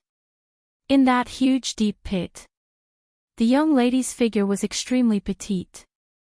When she leapt into the sky, a green light flashed and the green dragon spiraled, protecting the young lady in it. The green dragon scales glowed brilliantly, giving off an extremely cold and chilling aura. "Yuji, you only have this bit of ability." The girl's clear and cold voice carried an oppressive aura, mixed with a trace of obvious ridicule. When the crowd heard this, their hearts were in their throats. Did this lady know what she was saying? That monster was summoned by the people from the Palace of Darkness. She provoked the other party. If she angered that monster, what if it swallowed her in one mouthful? At this moment, in everyone's hearts, they had subconsciously placed their hopes on this young lady. They had totally forgotten. Not long ago, they were still suspecting her in every way. Perhaps it was because right now, everyone's hearts were already filled with despair. Only Yi-Ching Luo, this young lady, a newborn calf who wasn't afraid of the tiger, dared to hoot at the Palace of Darkness, and had such a noble war pet. So they tried to find hope in the midst of despair. They subconsciously felt that if they wanted to leave the auction alive, they could only rely on this young lady called Yi-Ching Luo. And because of that, hearing Yi-Ching Luo's provocation, everyone was so nervous that they were suffocating. As expected, Yuji was provoked. His face was pale, one hand was still pressed on his chest, tightly holding onto his flesh, allowing the blood to flow on his palm. He smiled sinisterly at Yi-Ching Luo, laughing coldly. "Yi-Ching Luo, your luck will not last forever. So what if you have the green dragon? You will absolutely not be able to defeat my blood fang. Using my flesh and blood to construct the blood fang." Following Yuji's passionate low roar, the huge beast buried in the deep pit suddenly gave a loud roar. Immediately after, the ground began to shake violently. Beast slapped the ground hard. Its huge body instantly leaped out of the deep pit. A stream of black yin chi instantly wrapped around the wild beast. Yuji raised his head and stared at the wild beast. His hand, which was in his chest, went deeper into his chest. His face contorted in pain. However, the corner of his mouth was still hanging in a twisted arc. "Blood fang, suck my heart's flesh and become stronger." Fresh blood stained Yuji's arm. Then, little by little, it dissipated on his skin. Yi-Ching Luo could clearly feel that the energy of the monster wrapped in yin chi had grown stronger. Damn it! A monster created from flesh and blood. As long as it continued to suck its master's blood, it would be able to recover and level up. You guessed correctly. Old Man Tsang explained, this kind of forbidden technique is extremely cruel. If there's even the slightest bit of carelessness, the person who digs out the blood from their own heart will die from excessive blood loss or from the wrong position. Once the master dies, the monster will also disappear. Yiqing Luo looked at Yu Ji, then I'll just attack Yu Ji. Chapter 3740. Damn it. Did it need to be so difficult? Yiqing Luo's brows creased tightly as her lips pursed tightly. No matter what. Killing this wild beast called Blood Fang was obviously an unrealistic thing. She could only think of a way to deal with Yu Ji. She gripped her glower flame fan tightly as her figure moved, nearing Yu Ji's direction. Yu Ji only sneered when he saw that. His gaze turned cold. Blood Fang, which was surrounded by black qi, turned into a bolt of lightning as it charged towards Yiqing Luo. That speed was even faster than Yiqing Luo by several times. Yiqing Luo's brows creased as she quickened her footwork. The glower flame fan in her hand swiftly swept away the wind blades as it pressed towards Yu Ji. Azure Dragon twisted Blood Fang. Blood Fang was still able to find a gap to use his own body to block Yiqing Luo's attack. Following that, he turned around and pounced towards Azure Dragon. This kind of dark attributed wild beast will automatically block fatal attacks for the host. Old Man Tsang continued, so I said right from the start that it's very difficult to get past the dark attributed wild beast and kill the host. Is there no other way? Yiqing Luo asked. Old Man Tsang replied, no. Yiqing Luo frowned as she didn't ask any more questions, but focused on finding a chance to attack Yu Ji. Yiqing Luo's side was already in a battle. On the other side, the various powerhouses clenched their teeth as they started to join the battle between the black-robed men. At this moment, they could only choose to unite as one and fight with their backs against the wall. The terror of the opponent was something they had seen very clearly. If they didn't take advantage of the situation where Yiqing Luo was suppressing that monster to finish off these small fries. When Yiqing Luo couldn't hold on any longer, they would be in danger. Everyone started to fight, which made the executive elders heave a sigh of relief. Everyone started to join in the battle. Gue Wu, Zhou Mo, and Mao Mao joined in. The battle was much easier than before. Numerous attacks and dazzling profound energy filled the sky. The surging majestic energy was like surging waves as it surged continuously. Battle intent and killing intent intertwined in the air. But on the chaotic battlefield, there were two extremely abrupt presences. One red and one purple. Two men with outstanding temperament, as though they were aloof from the world, stood in the middle of the battlefield without any intention to make a move. Unfortunately, the two men's temperament was so powerful that it suppressed everyone from the secluded palace. It didn't matter if it was the people from the major forces or the Palace of Darkness. They would consciously avoid the two of them, not daring to get close to them. The biggest similarity between the two of them was, from the beginning until the end, his gaze had never left the young girl who was fighting Yu Ji and Shuya. It was as if, in his eyes, even in the entire world, there was only this girl. The dark light that filled the sky was sharp and murderous. The young girl moved quickly among the wild beasts. Her coordination with the Azure Dragon was reflected in the eyes of the two men. At this moment, suddenly, the beast roared. From his wide-open mouth, he spat out another ball of sticky stuff. When the sticky giant thing landed on the ground, it was covered in blood. It also let out a roar similar to Bloodfang's. This sudden change made Yiqing Luo stunned. The stench in the air was getting stronger and stronger. The stench was like the stench of a corpse that had been rotting for many years, and it also carried a thick stench of blood. Apart from the size of the beasts, they were almost identical in appearance. Yiqing Luo was cursing in her heart. How could he give birth from his mouth? And it gave birth so quickly. Opening his mouth and spitting out, he gave birth to a monster that looked exactly the same. One wild beast was already hard to deal with. And now there was a second one. Illusory wild beasts were willful, right? Chapter 37:41. Oh my god, that monster actually gave birth to a new monster. What's going on? Is that an illusion? Are we really going to die here? Everyone opened their eyes wide in disbelief after seeing Beast's godly performance. The confidence and fighting spirit that they had worked so hard to nurture. All of them were badly hurt. One monster was enough to wipe them out. Not to mention the addition of another one. This was not giving them a chance to live. Cough, cough.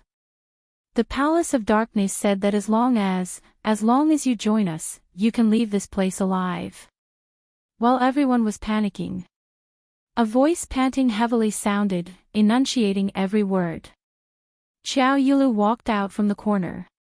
She was still holding onto the wall, her face pale. Her white dress was stained red with blood. Her body was still trembling slightly. Obviously, her injuries were not light. She could walk out now. She had already used up all of her strength. Xiao Yulu gritted her teeth and endured the pain. She stared at the people on the battlefield with her dark eyes and spoke again. Join the Palace of Darkness. You have also seen the strength of the Dark Nether Palace. Their strength will let us see real hope. After she said this, she coughed hard. Mouthfuls of blood gushed out. Without embroiling city's fairy. Princess Yulu.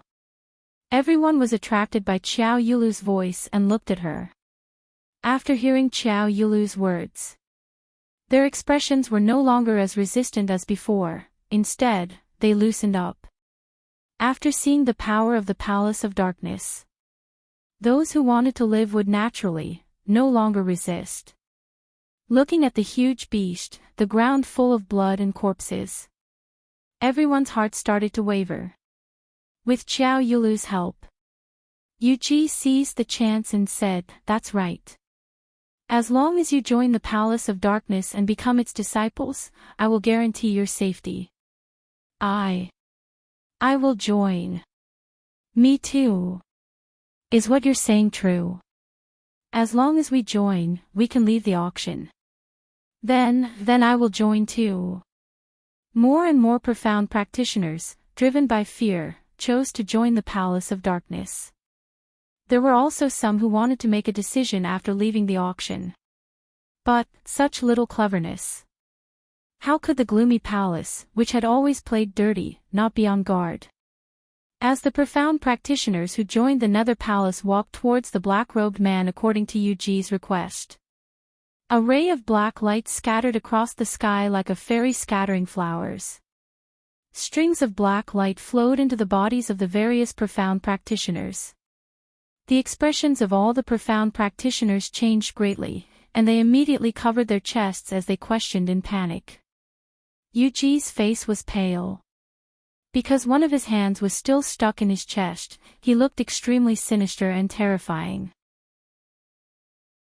He coldly swept his gaze across the panicking profound practitioners in front of him and sneered, "This is the mark of Dark Ghost Palace.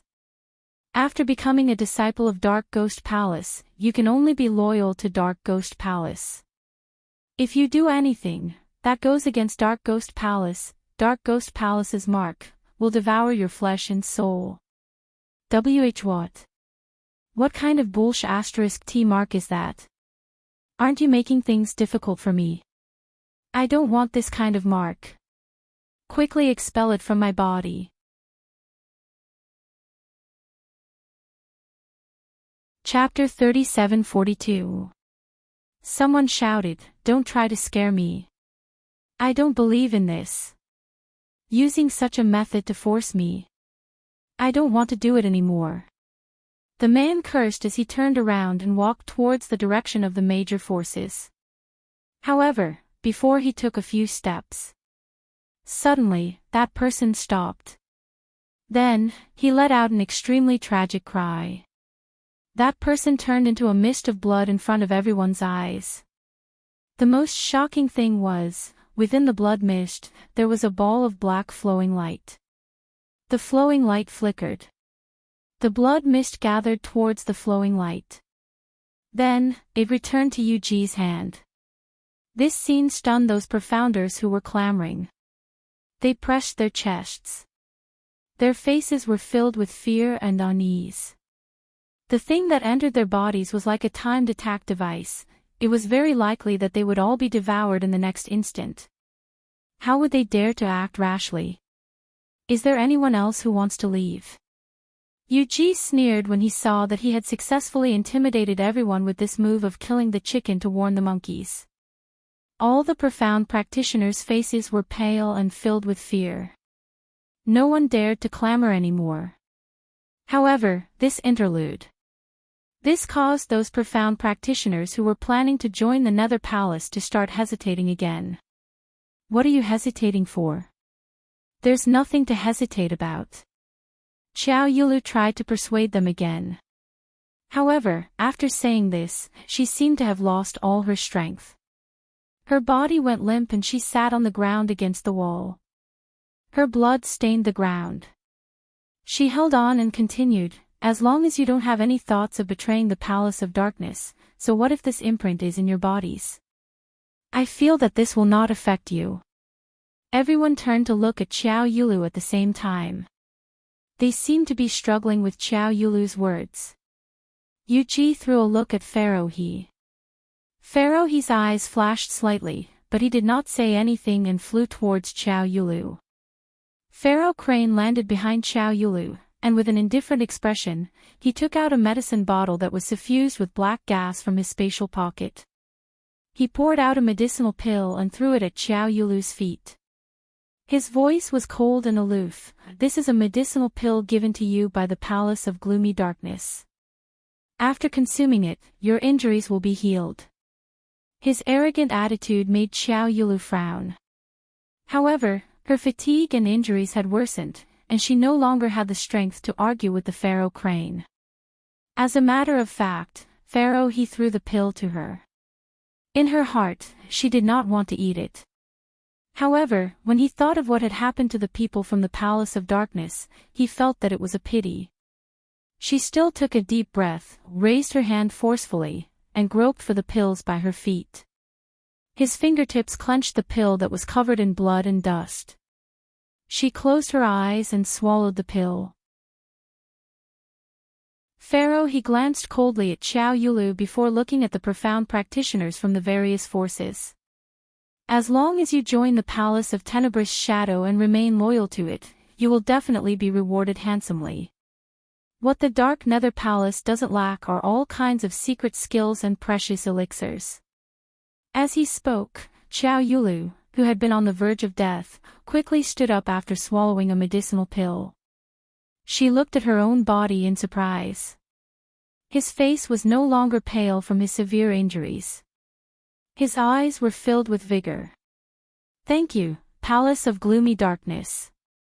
I swear to follow the Palace of Darkness to my death.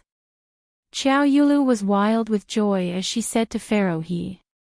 Pharaoh He snorted coldly, then leaped and returned to the group of black-robed men.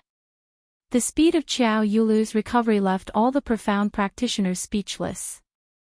They heard Pharaoh He's words again. Chapter 37-43. Those cultivators who stood at a high position wanted to raise their profound grade the most, to become even stronger. Profound grade, ability, was the only standard to determine their position. The strong were respected. Only by becoming stronger, would they be able to stand firm and live for a longer period of time. The conditions proposed by the Palace of Gloomy Darkness were indeed tempting to everyone. Everyone had witnessed Palace of Darkness' ability with their own eyes, and there was no way to deny Palace of Darkness's power and various shocking secret arts. What they could learn. For example, to summon the white dragon monster earlier. For example, to be like these black-robed men, to be able to use it to become immortal, invulnerable and impervious to fire and water. For example, to learn the secret art of creating wild beasts with flesh and blood. For example, to obtain the medicinal pills which Xiao Yulu had swallowed earlier. Consuming one pill, even if one was on the verge of death, he would be rejuvenated. For example. Wait a minute, there were many other benefits. In comparison, joining Palace of Darkness didn't seem to be a loss at all. Birds chose a good tree to nest in. People walked towards higher ground. This had nothing to do with betraying the original family or the original powerhouse. At this moment, there were even more cultivators who abandoned their own powerhouses and joined Palace of Darkness. When Xiao Yulu saw this scene, a sinister smile appeared in her eyes. Yu Ji sneered as his lips twitched, as he looked at Yi Qing Luo complacently. See, this is the human heart. This bunch of trash's ability, originally can't be compared to my dead corpse army. Now, you don't have the advantage in terms of numbers. He staggered backwards a few steps. Blood flowed down his arm. And speedily dissipated in the direction of those two enormous monsters. His malevolent expression was as he laughed coldly. Yi Qing Luo's slender brows were tightly knitted into a bundle. Yi Qing Luo could understand each cultivator's choice. She couldn't say that they were wrong. But she couldn't agree with their actions. Once one was branded with the word traitor, to a person's life, this was a term which could never be washed away. No matter which powerhouse it was. Betraying the first time. They would definitely betray the second time. This kind of people were not trustworthy and not worth to be friends with. Yi Qing Luo was very clear on the reason why Xiao Yulu supported her dispirited body to persuade everyone. Xiao Yulu was the first person to join Palace of Darkness. If she didn't persuade more people to join, her reputation would be completely ruined. Now, he had persuaded so many profound practitioners from the various major powers to join him. If he said it out loud, it was just for the sake of survival and to become stronger. To put it bluntly, she was just finding a few scapegoats to protect her good reputation. Those cultivators who joined the Nether Palace, Yi Qing Luo didn't want to waste her breath to feed them any chicken soup. In any case, they would eventually regret their choice today. Yi Qing Luo's attention was focused on the two gigantic wild beasts in front of her. From time to time, he would attack and harass the Azure Dragon. Facing two different-sized wild beasts with similar strength, Yi Qing Luo was getting more and more strenuous. She just couldn't show it. If her aura was slightly weaker, the morale of their side would weaken as a result. The Palace of Gloomy Darkness would have a chance. The two sides were still fighting. The executive elders were still shouting loudly to boost morale. But it still couldn't stop them. More and more profound practitioners surged towards the Palace of Darkness. Yi Qing Luo's side gradually fell into a disadvantageous position. The morale of the struggling crowd plummeted, and they no longer had any desire to fight. The reason why he insisted on standing here.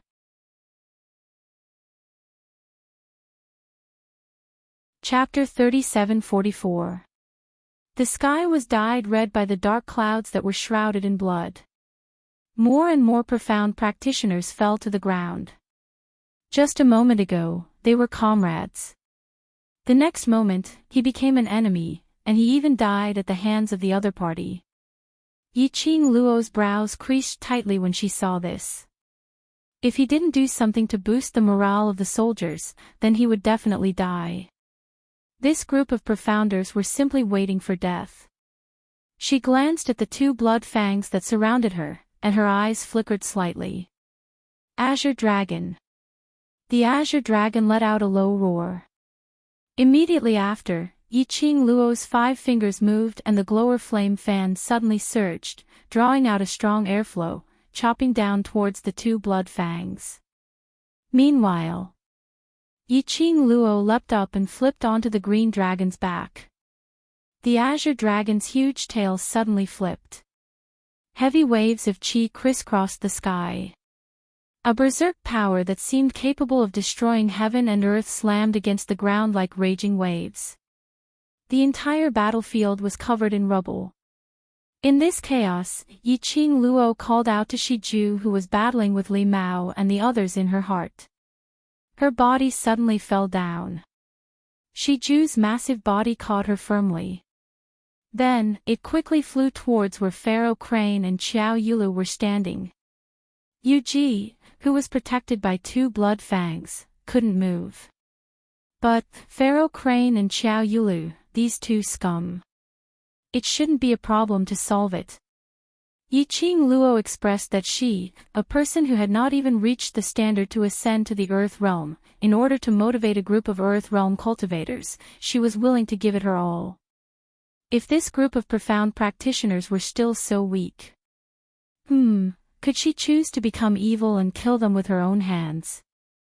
Yiqing Luo's actions were extremely swift and in a blink of an eye, she had already dashed in front of Xiao Yulu. Perhaps Xiao Yulu thought that those 2 wild beasts were enough to trap Yiqing Luo. He didn't even have time to react. Immediately after, a red figure flashed past. Her neck was lifted by a slender and fair hand. Xiao Yulu's eyes narrowed. She had just escaped from death. He hadn't even had the chance to enjoy the feeling of being alive again. Death had found her here. Xiao Yulu's face contorted in pain. But she could not struggle. Because the moment Yiqing Luo locked her neck tightly. He commanded Shiju to soar into the sky. Xiao Yulu was grabbed by the neck by Yiqing Luo, hanging in mid-air for a parade. Yiqing Luo. Pharaoh Crane exclaimed in disbelief as he looked at Xiao Yulu, who was suspended in the sky. He cried out in alarm. This caused the profounders of the various powers to look over. Wasn't she killed by those 2 monsters? How, this girl is too strong. She actually broke through the defense of those 2 monsters. Look! The Empyrean ferry of Without Embroiling City is suspended in midair. The people of the major forces were all shocked and flabbergasted. That gigantic beast could wipe them out with just one. When Yiqing Luo was facing the 2 gigantic wild beasts, not only was she able to handle it with ease, she was even able to break through their defenses and attack Xiao Yulu when she was unprepared. Everyone looked at the gigantic black panther galloping in the sky, as well as the red-clothed girl on its back. His eyes lit up. Then, what shocked everyone the most was that the girl on the black panther did not stop because of this. Her eyes were deep and serene, her slender fingers gripped the glower flame fan tightly as she flipped it. The surging bright red glow turned into densely packed light rays as it was released. That light rays made one's eyes feel a faint piercing pain. Pharaoh Crane frowned as an ominous premonition arose in his heart. He stared at that light for a moment and swiftly retreated to the side.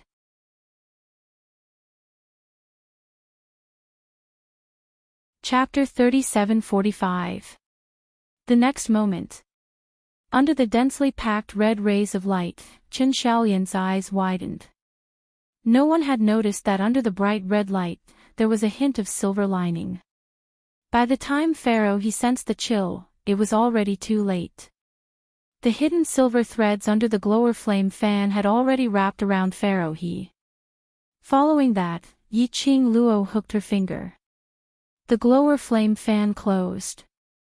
Numerous silver threads lifted Pharaoh he's body up. His body was tied up, hanging horizontally in midair. Pharaoh he cried out miserably. His 4 limbs kept struggling in midair. The icy cold silver threads were like sharp blades, sticking close to his skin, his flesh. Faintly, there was a piercing pain. He could even feel a thick liquid spilling out from his body. Those silver threads were not ordinary silver threads. When Pharaoh Crane realized this, his entire body froze. Palace of Darkness, you're just a rat hiding in the dark. How dare you speak such bullshit in front of all the famous sects? The young lady's cold laughter echoed throughout the entire auction. Her tone was filled with ridicule. Since the two of you beautified Palace of Darkness so well, then, do you think that before you die, you'll be able to see the people from Palace of Darkness save you? Pharaoh He and Xiao Yulu's eyes widened in terror, but they had no strength to move. Yiqing Luo's lips curled as her gaze looked downwards, at those cultivators who had lost all their battle intent. Do you really understand what is a strong cultivator? A real strong cultivator, will they escape from danger? A real strong cultivator, will they seek for shortcuts, to improve themselves? A real strong cultivator, in front of the battlefield, will they doubt their own ability, to wear down their battle intent? After a few rounds of questioning, Yiqing Luo's voice became sharper. Following that, she gave a cold laugh, revealing some traces of ridicule. The strong cultivator that I think is born from adversity and tempering, through battles.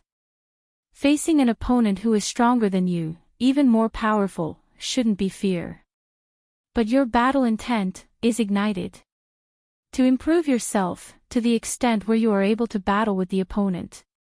After Yiqing Luo finished her sentence, she threw Xiao Yulu who was in her hands fiercely towards a direction. If you keep using the mentality of a weakling to face everything, you will be like these trash, waiting to be trampled upon. Ah! The feeling of weightlessness caused Xiao Yulu to scream. The fear of falling from such a great height eroded her heart. This fall did not have the assistance of any profound qi. She would definitely be smashed into minced meat. Oh! Pharaoh Crane let out a painful groan. The silver threads wrapped around him, causing his body to spin like a spiral. Just a moment ago, the two people from Gloom Palace were still stirring up the people's hearts. In the next instant, he was in such a sorry state. Coupled with Yiqing Luo's words, everyone felt ashamed and embarrassed. He had lived for more than half of his life, but he was still not as clear as a girl. Everyone was still a little afraid. However, his confidence was greatly boosted. Ah! Xiao Yulu's ear-piercing scream pierced through the sky. Those screams made one's head hurt. Her body was caught firmly by someone. She was nestled in that person's arms, screaming to vent the fear and pain in her heart. The person who was hugging her frowned tightly, as his expression was impatient. When he opened his mouth, his voice was chilly. Scream again and I'll throw you out. Xiao Yulu was so frightened that she was shivering.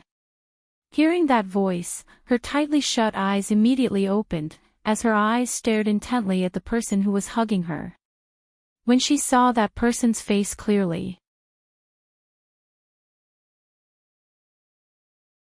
Chapter 3746. The person who caught Xiao Yulu was none other than Xiao Yinyan. The direction in which Yiqing Luo threw the man was in the direction of Xiao Yinyan.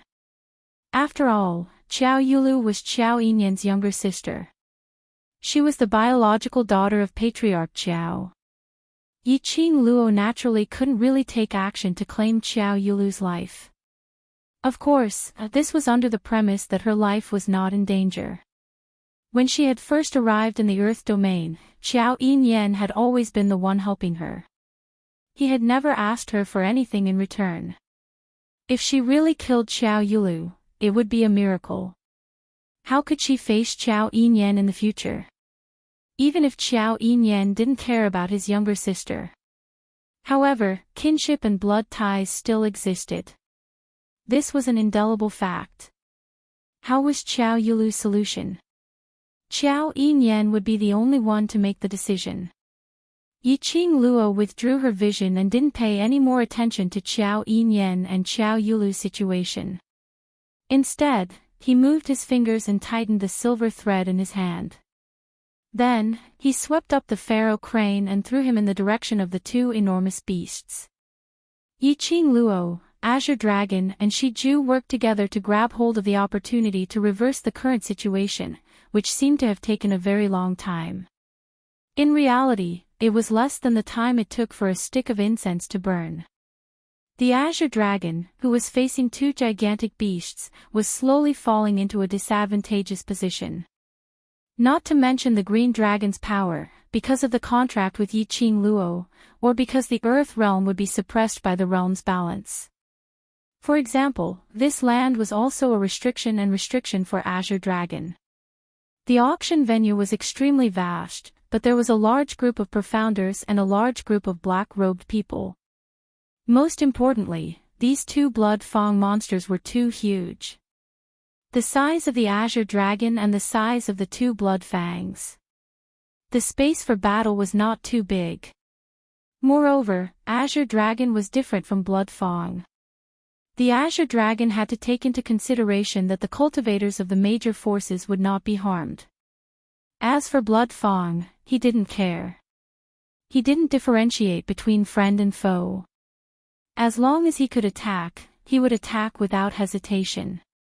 The more apprehensions there were, naturally, their combat power would be affected. After Yiqing Luo had roused the hearts of the people, he immediately used Pharaoh He to force Blood Fang's entanglement on the Azure Dragon. Ah! Pharaoh He's terrified scream pierced through the horizon. His body was directly thrown into the overbearing profound energy which was like a sharp blade's force. Ah! Even more miserable screams rang out. Just as Pharaoh Crane was thrown over, Blood Fang opened his mouth and bit him. He didn't even chew it before swallowing it into his stomach. He took advantage of Shuya's momentary distraction. Yiqing Luo and Azure Dragon's vision met.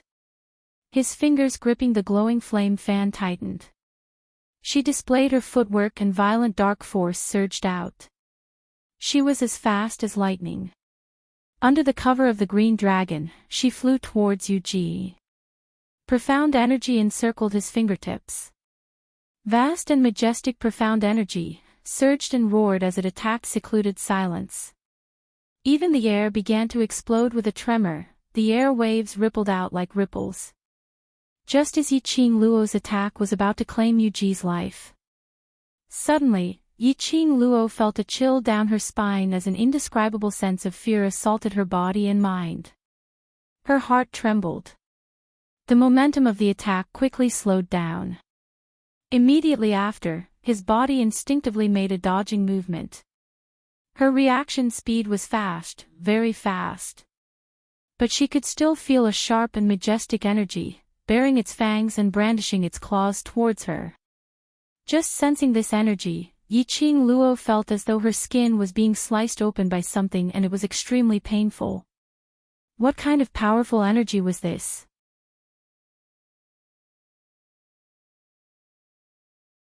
Chapter 3747. Yiqing Luo didn't know how to describe this feeling. She didn't see anyone. Just a slight sense. Which made her hair stand up as she was extremely vigilant. Only. She was very alert and her reaction was extremely fast. But she was still one step too slow. At the instance when she retreated, the palm wind which brushed past her seemed as though it was going to tear her apart. The surging profound energy instantly swallowed her. The chi wave surged as though it was a huge wave. Yiqing Luo's face turned pale instantly. Her heart sunk fiercely. The aura of death was spreading around her. Her profound energy exploded as she increased her speed in an attempt to avoid that attack. Even if she couldn't avoid it, she absolutely couldn't die so easily. Just as Yiqing Luo clenched her teeth, about to bear the heart-wrenching pain from that energy. Suddenly, she felt a tight grip on her waist. His body was pushed back by a strong and powerful arm, and he fell into a wide embrace. A man's elegant sandalwood scent entered her nostrils. It instantly dispersed the young lady's blood stench. Yiqing Luo was still in a daze as she fell into the man's embrace, and when her forehead knocked against the man's chest, she finally reacted from the pain. Ah, Xian. Yiqing Luo called out the man's name. The man hugged her with one hand as he raised the other. The white-purple sleeves, under the strong qi, were like purple clouds rolling and floating. A gust of thick black qi which could be seen with the naked eye swept up the raging wind as it contended against Dmo Xian's raised sleeves. Yiqing Luo raised her head as she looked at Dmo Xian worriedly. Ah Xian, your body. No problem. Dmo Xian's eyes drooped as his eyes were filled with tenderness as he smiled and shook his head. Yiqing Luo pursed her pink lips tightly. Where did this sudden and powerful strength come from? Was it another strong helper from the secluded palace? She pursed her lips even tighter. Just as she was about to ask Dmo Xian to be careful, an icy cold voice suddenly rang. Yiqing Luo, the person who saved you is not only him, there's me too. Yiqing Luo was stunned as she immediately looked towards the direction of the voice. She then saw a tall figure in that thick black qi, faintly discernible. One could faintly see that blazing red robe sweeping past. As he spoke, the clouds of black qi gradually dispersed in all directions. The man's cold and handsome face was revealed, causing one's heart to palpitate. Yiqing Luo pursed her pink lips. Chu Wu Axan. Dmo Xian and Zhu Wu Axan, one in front and one behind, blocked that thick black qi. The majestic and powerful profound energy, and the air ripples that spread out in the air. They were all blocked by these two people. The dense black gas slowly dissipated and vanished into nothingness. Unexpectedly, Zhu Wuxin had also helped her. A low pressure floated down from the top of his head. Yiqing Luo immediately retracted her vision from Zhu Wu Axan as she coughed lightly. Zhu Wu Axan. Thank you. I don't need young Master Zhu's help and all. Luo doesn't need to thank you. Dmo Xian's voice interrupted Yiqing Luo. He intentionally made a declaration as he hugged Yiqing Luo's petite body tightly. Zhu Wu Axan was expressionless. I did it for Yiqing Luo. She has her own self, there's no need for you to worry. Dmo Xian replied coldly. Zhu Wu Axan continued to be expressionless. Yiqing Luo is my future wife, of course I will worry. Dmo Xian's face turned black. If it wasn't for the fact that the occasion wasn't right.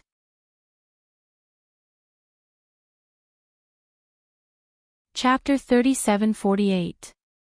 To say that his little Luo was his future wife in front of him. Ha, ha. She could feel the fluctuating emotions of the man. Yiqing Luo immediately placed her little hand on Dmo Xian's chest, as she comforted him. Ah Xian, it's a fact that he extended his hand to save me, so naturally I should thank him. Otherwise, wouldn't others think that I, Yiqing Luo, am an ungrateful person? She deliberately emphasized the word others. Dmo Xian naturally understood Yiqing Luo's hint. His brows rose as his peach blossom eyes squinted, hugging Yiqing Luo's petite body tightly as he looked at Zhu Wu Axan complacently. What Lil Luo said is right, after all he's an outsider. An outsider helped you, so it's only right for you to thank him. He was thankful because the other party was an outsider. Those who truly treated him as their family would not care about anything, whether it was a favor or not. Yiqing Luo's words pleased Dmo Xian. His anger from Zhu Wuxin's words also calmed down. Zhu Wuxin's face was expressionless. No one could tell what he was thinking. But Yiqing Luo could sense that Zhu Wu Axan's surrounding icy cold aura had increased by several notches. She knew that her words might hurt Zhu Wuxin. However, she still had to clearly put some distance between the two of them. She smiled at Zhu Wuxin. Thank you, Zhu Wuxin. Zhu Wuxin did not speak, nor did he respond. He only used that pair of calm and indifferent eyes to stare straight at her. There was not the slightest change of emotion in his eyes. This gaze made Yiqing Luo's hair stand on end. Just at this moment, Yuji's angry voice broke the silence. Castle Master of Death God Castle, what do you mean by this? Unknowingly, Yuji was sitting on Bloodfang's head. In front of the huge beast, he was like an ant. If one didn't look carefully, they wouldn't be able to find where he was. Since we have decided not to cooperate with the Palace of Darkness, then I hope that the Castle Lord of Death God Castle will not interfere with all the plans of the Palace of Darkness. Yuji gritted his teeth as he spoke. Clearly, he had long held a grudge against Zhu Wuxin. Zhu Wuaxian glanced at Yuji indifferently and ignored him. However, from the corner of his eyes, he caught a glimpse of the two people hugging each other. A dim light flashed in the depths of Zhu Wuxin's eyes. He opened his mouth and his voice was as cold as ice. The reason why we don't cooperate with the Palace of Seclusion is because your plan is to hurt Yiqing Luo. The reason I interfered was because you guys touched her. His words were so straightforward and direct. It was like a passionate confession, expressing his feelings. He had to admit it. This kind of words could really move a girl's heart. However, other than looking like a cute girl in front of Dmo Xian, Yiqing Luo didn't have the so-called maiden's heart. This was the second time Yiqing Luo had heard of Zhu Wuaxian giving up on the collaboration with the Palace of Seclusion. It was just that this time, it came from Zhu Wuxin's own mouth. She didn't have that kind of feeling between a man and a woman. However, he was truly grateful. For her, he gave up his goal. This made Yiqing Luo grateful and touched, but also a little awkward. She did not think that there was a relationship between her and Zhu Wuxin. She could make Zhu Wuxin sacrifice for her. That was the goal he had worked so hard for. For a moment, she did not know how she should face Zhu Wuxin. Ha! He. Suddenly, Yuji laughed crazily.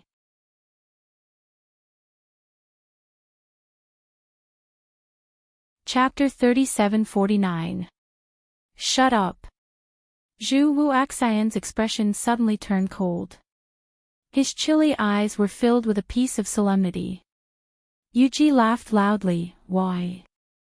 Afraid that I will expose you in front of Yiqing Luo and spoil your image in her heart. You're looking for death. Zhu Wuaxian's eyes were filled with murderous intent as his tyrannical profound energy was like a wave crashing towards Yuji. Blood Fang leapt up and raised his claws to block Zhu Wuaxian's attack. Bam! Blood Fang's huge body flew out heavily as it crashed onto the ground. A wave of earth quaked and mountains swayed. Zhu Wuaxian flew up as his red robe flashed past, leaving behind an afterimage as he stepped on Blood Fang's body and flew towards Yuji. Just as Zhu Wuaxian was about to move, a chilly voice rang, "Wait." The young lady's voice successfully made Zhu Wuaxian, who was in mid-air, stop his actions. He floated in mid-air as he turned his head sideways to look at the young lady. Yiqing Luo frowned slightly as she raised her eyes and met Zhu Wuaxian's eyes. Following that, she opened her mouth to ask, "What did Yuji mean by that?" "Nothing much." Zhu Wuaxian replied indifferently. Even though they were separated by a distance, Yiqing Luo could still feel that after she asked this question, the chill on Zhu Wuaxian's body became even more intense. Yuji, who was hiding on the other Blood Fang's back, was filled with cold sweat after he escaped death. He clutched at his chest and panted heavily, but he couldn't stop laughing. Of course he doesn't want to tell you. Ha ha ha. Not so long ago, the high and mighty young Master Chu would actually do something for a woman, and a woman who's already someone else's wife. Ha ha ha, what a joke, what a joke. Yuji. Zhu Wuaxian's icy cold voice stopped Yuji as his chilly eyes stared deadly at Yuji. Yiqing Luo frowned as her little hand patted Dmo Xian's hand, which was placed on her waist.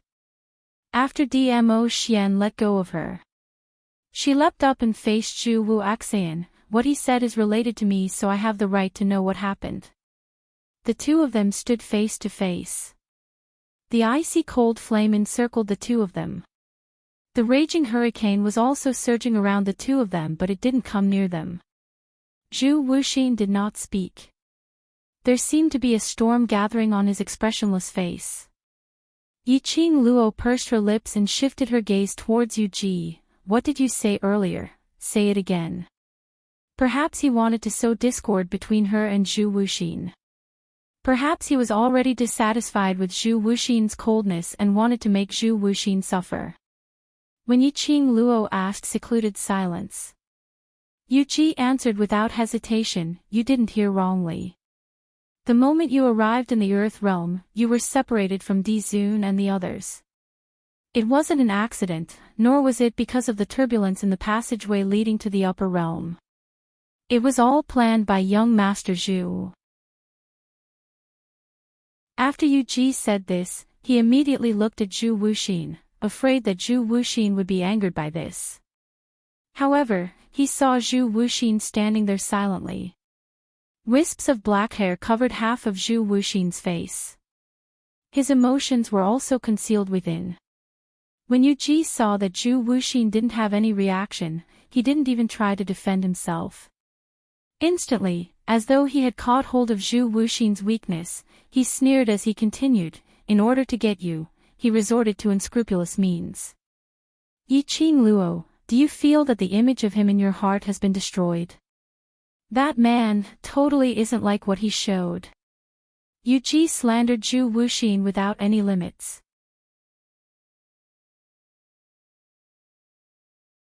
Chapter 3750. It was probably because Zhu Wu Axan was worried about Yiqing Luo and didn't dare to make a move. Yu Ji vented out all the unhappiness towards Zhu Wu Axan which he had suppressed in his heart. He laughed loudly as he stared at Yiqing Luo's face without blinking, attempting to see the embarrassment and anger on Yiqing Luo's face. He wanted to see Yiqing Luo making a move on Zhu Wu Axan in a rage. The best was for both of them to suffer. Then he would be able to reap the benefits from the third party. But Yu Ji stared at Yiqing Luo for quite some time. The most nasty slanderous words were said. Yiqing Luo's gorgeous face didn't have any change in expression from the start to the end. Calm, exactly the same as Zhu Wu Axan's expressionless face. Yu Ji's heart shuddered as his throat tightened, unable to spit out a single word. After he stopped talking, Yiqing Luo, who had not moved for a long time, slowly raised her slender brows. You keep saying that it's all Zhu Wu Axan's plan, then, please answer a question of mine. Yu Ji's pupils contracted as he stared intently at her. Yiqing Luo's lips curled as she spoke word by word. If I didn't remember wrongly, that strong suction force in the passageway space was filled with sinister murderous intent.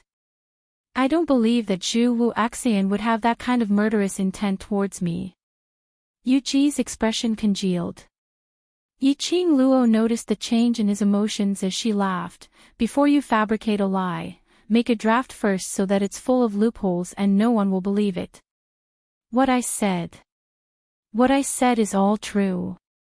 After you reached the Earth Realm, you were brought to Without Embroiling City by him.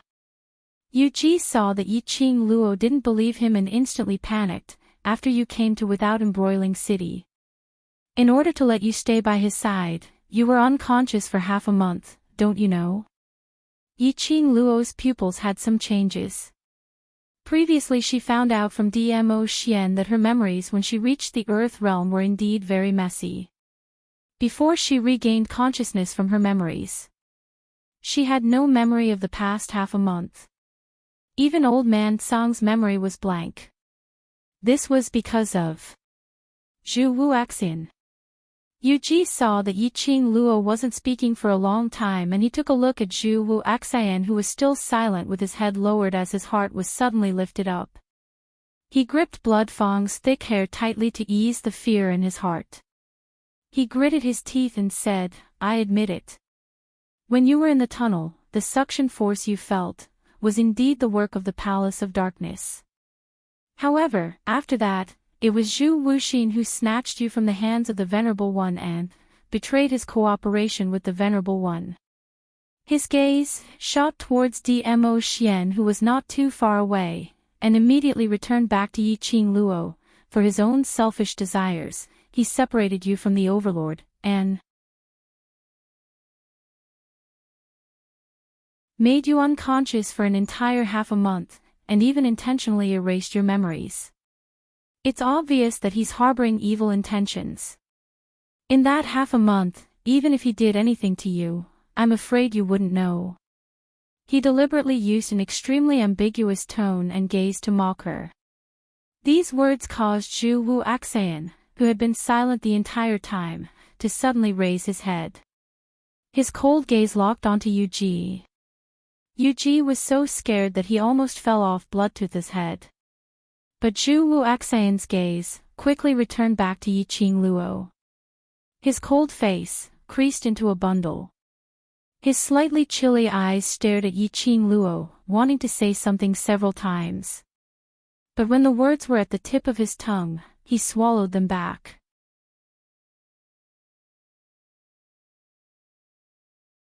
Chapter 37:51. Why aren't you panicking? Why don't you blame Zhu Wuxin? During that half a month, he made you betray Venerable Sovereign. How can you still be so calm? Yu Ji didn't understand why Yiqing Luo was still putting on a calm and indifferent look. Wouldn't ordinary women fly into a rage out of humiliation when they hear such words that tarnish their reputations? Moreover, even a passerby like him knew how jealous Di Zun was. Why didn't Venerable Sovereign start a war with Zhu Wuxin out of anger? All of this was completely different from what he had planned. Hearing the urgency in Yu Ji's tone, Yiqing Luo merely smiled calmly. I don't understand Zhu Wuxian, but the only thing I can confirm is Zhu Wuxian isn't that kind of person. She looked at Zhu Wuxin.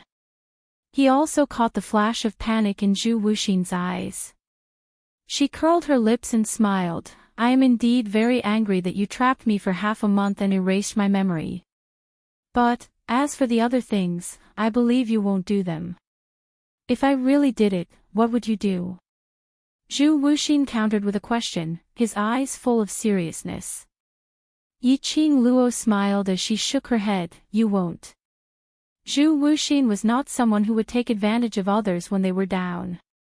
If Zhu Wuxin was really that kind of person, he had many opportunities to forcefully take her away and engage in a torturous drama.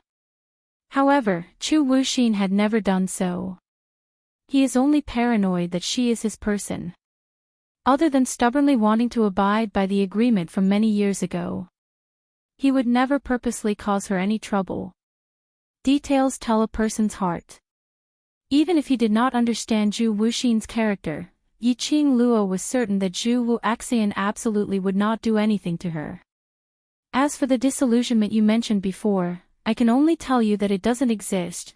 Yiqing Luo looked at Yu Ji smilingly as her eyes were filled with ridicule. As for him using unscrupulous means for me, this can only mean that my charm is very big. You. Yu Ji trembled as he pointed at Yiqing Luo, his face filled with disbelief. He was so angry that he almost vomited blood. Who would have thought that he would shout at the top of his voice and slander Zhu Wuxin? But it was totally unable to incite disharmony between Yiqing Luo and Zhu Wuxian's relationship.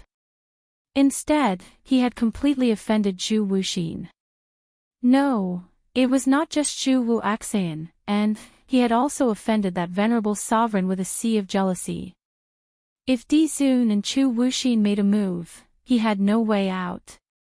Trash. Suddenly, a cold voice came from behind Yu Ji. When Yu Ji heard this voice, his entire body stiffened and he straightened his body. This voice made Yiqing Luo and the others' expressions congealed as their bodies tensed up. His body had instinctively entered a defensive state. It was that feeling again. It was a feeling of fear that made one's heart tremble. It was the powerful force that had almost taken her life. Yiqing Luo's breathing instantly congealed as her body seemed to have a heavy pressure pressing down on her. At this moment, she felt a broad embrace behind her. The moment the pressure hit him, the elegant sandalwood fragrance had already dispelled all the negative effects. She arched herself into Dmo Xian's arms and her little hand clutched his robes as she lowered her voice. "Ah Xian, it's that energy earlier." Dmo Xian's expression was also grave as he raised his eyes to look at Yuji's direction. Behind Yuji, a black figure flew over like a ghost.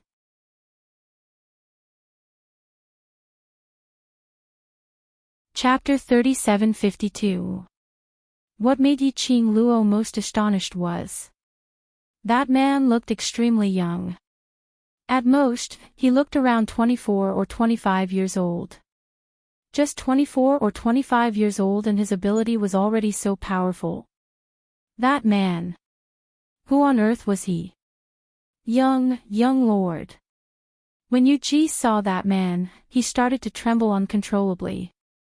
He didn't even bother about the hand which was inserted into his chest as he knelt down on the ground and kowtowed with all his might. When his hand stretched out from the hole in his chest, immediately large amounts of blood started to gush out. The blood was like a blood fountain as it seeped out countless amounts of blood. Yuji could feel the blood flowing out from his body rapidly. The feeling of losing too much blood made him dizzy. But he didn't dare to move. Totally didn't dare to move. He could only allow the blood to flow out from his body, allowing the two blood fangs to suck the blood that seeped out from his body. Trash. That man stepped on the air like that, strolling leisurely as though he was in his own backyard. He stepped on the air as he walked step by step to Yuji's side. From the side, his cold and treacherous gaze was like a poisonous snake, coiling around Yuji.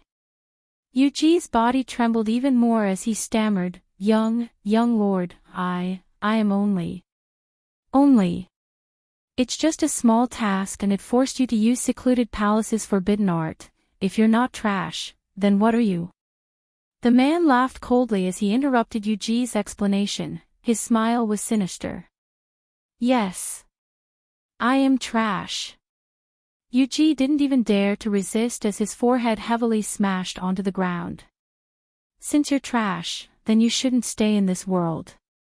The man's icy cold voice had no trace of emotions. Just as his words landed, Yuji gave a miserable "ah" as his body suddenly floated into the air. Immediately after, under everyone's gaze, his body exploded and turned into a blood mist as it floated in the air. The death of the host. The two enormous wild beasts also dissipated along with the wind. The entire auction finally became much more spacious. The disappearance of the monsters made the various powerhouses cultivators whose hearts were hanging in suspense finally relaxed. All of them heaved a long sigh of relief. But everyone relaxed. Yiqing Luo only felt fear surging up her heart. To tell the truth, if it was her, she would never be like this man and kill Yuji so cleanly. After all, the purpose of secluded silence's existence was merely to provide blood for those two dark-type wild beasts. The two beasts were there.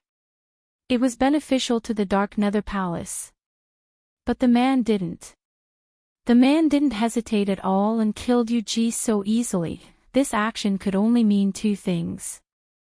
Firstly, the man only cared about acting cool and didn't think too much about it.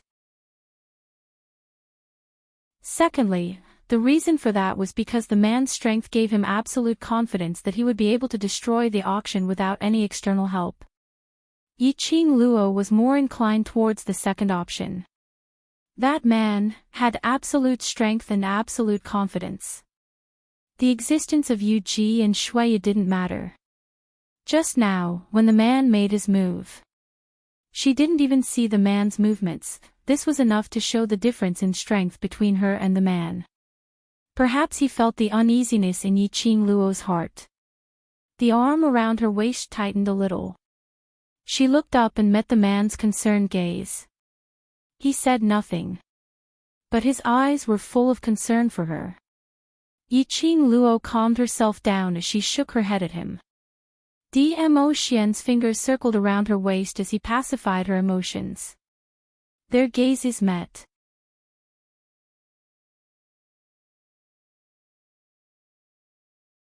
Chapter 3753. Every step the man took. His surrounding energy made Yiqing Luo feel terror and danger. The man who was hugging her waist also increased the strength in his hands. Both arms brought her petite body into his chest, blocking the man's threatening force. Just as that man was about to get close, a remnant shadow flashed past. Zhu Wu Axian stood in front of Dmo Xian and Yiqing Luo. His tall and slender body blocked the man's footsteps. Young Patriarch Chu. The man smiled, his gaze was indifferent and his tone was so light that it made one's hair stand on end. Zhu Wu Axian's gaze met his, young Patriarch Yuzun. The man who was addressed as Yuzun's eyes were cold. Why, after not cooperating with Nether Palace, you intend to become enemies with Nether Palace? Zhu Wu Axian was expressionless. Dragon's reverse scale, those who touch it shall be killed. Reverse scale. Yuzun's brows rose as his gaze went past Zhu Wu Axian and landed on Yiqing Luo. Just a casual glance. As though he had seen some ant dregs. He then shifted his gaze away and sneered, her. Zhu Wu Axian didn't reply. Only frowning his cold brows as his icy cold eyes faintly shone with a sinister chill. Ha! Ha ha ha! Yuzun laughed out loudly as the gaze he gave Zhu Wu Axian was filled with ridicule. Not long ago, the high and mighty young Patriarch Chu actually fell in love with a lady. He laughed. On that handsome face, that pair of sinister and treacherous eyes was suffused with a hair-raising cold glint. He was laughing. Zhu Wu Axian was still expressionless. Yuzun was laughing and laughing when he suddenly stopped. He raised his hand and placed it on Zhu Wu Axian's shoulder. Young Patriarch Chu, previously we got along rather well, I don't want to fight with you. Zhu Wu Axian glanced at the hand on his shoulder. His slightly creased brows were tainted with a sliver of disgust. He turned his head slightly and a burst of profound energy pushed the hand on his shoulder down. His body was still standing on the original spot. Yuzun's expression gradually turned cold. Looks like you've made up your mind to become enemies with Nether Palace. Zhu Wu Axian still didn't say a word. He only slowly took a step back as his arm slowly raised up. An electric current coursed through his palm. Then, a silver spear appeared in his hand. The entire body of the silver spear was emitting a silver light, and there was also lightning lingering around it. The totem on the silver spear was extremely complicated, and it was mixed with a strange aura. A powerful air current started to wreak havoc as Zhu Wu Axian's weapon appeared. All right. Good. Very good. Yuzun's eyes darkened, and the treachery in his eyes deepened. If not for foster father's obstruction, would have long wanted to fight with you. This opportunity is great. He leapt up and his profound energy soared to the sky like a hot knife through butter, exploding with a loud bang. The sound shook the surroundings, causing the earth and mountains to shake and sway endlessly. Two figures quickly intertwined with each other. The surrounding people were all forced to take a few steps back by these two powerful forces. Wait, suddenly, just as the two forces were about to collide. A light and indifferent voice broke the current atmosphere. The two of them looked in the direction of the voice. Amidst the surging energy, a purple figure slowly walked over. Along with that person walking over, the surging profound energy in the surroundings was like a mouse seeing a cat, and it actually obediently calmed down. The man looked like he was strolling in his own garden. Dizun.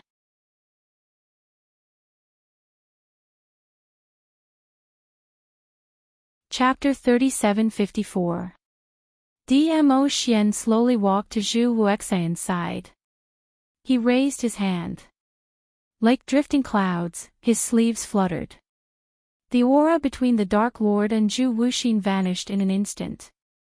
Dmo Xian shot a glance at Zhu Wuxian as he waved his hand, "Make way."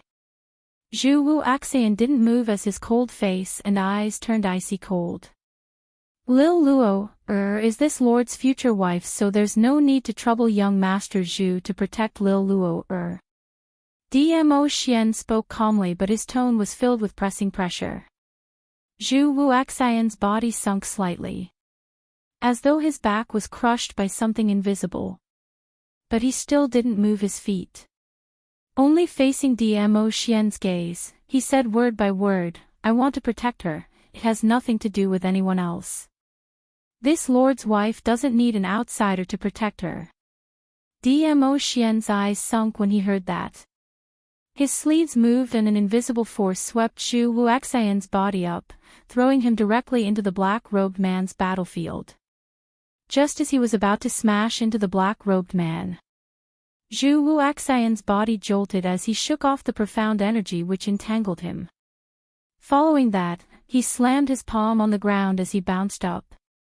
He quickly stabilized his figure as he looked at Dmo Xian with an icy cold expression. "Since you want to help Lil Luo, so much, then help her protect these people whom she wants to protect." Dmo Xian's lips curled into an evil smile as his tone was light, as though he was ridiculing Zhu Wuxian. "You." The Nether Prime, who had been silently watching the two of them interact, slowly spat out a word. He looked at Dmo Xian in puzzlement and looked at Zhu Wuxian. Immediately following that, his lips curled into a deep evil smile.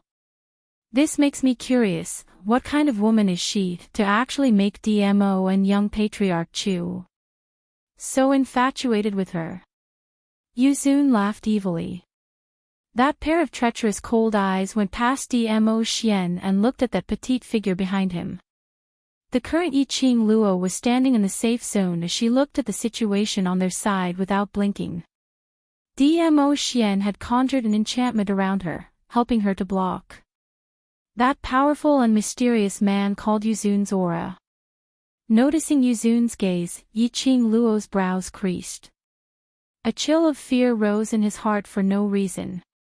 She pressed on her heart and suppressed the uneasiness in her heart. Her mind was filled with the words that Dmo Xian had whispered into her ear when he was setting up the barrier earlier. "He is an old friend of mine." An old friend. What kind of old friend was it? Yiqing Luo didn't delve deeper into it and didn't question further. To be called an old friend by Dmo Xian. Yiqing Luo had only met Baisu. Yuzun was the second. Apparently, Baisu was an old acquaintance of his and had a good relationship with him. But the Dark Lord was different. From his reaction and gaze when he saw Dmo Xian, Yiqing Luo could conclude that the relationship between these two was not harmonious. It could even be described as tense. "Take your eyes back."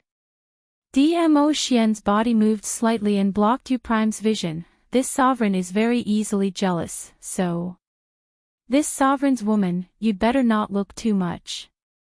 Ha! Ha ha ha ha! Yuzun was tickled by Dmo Xian's words as a horrifying laughter burst out from his throat.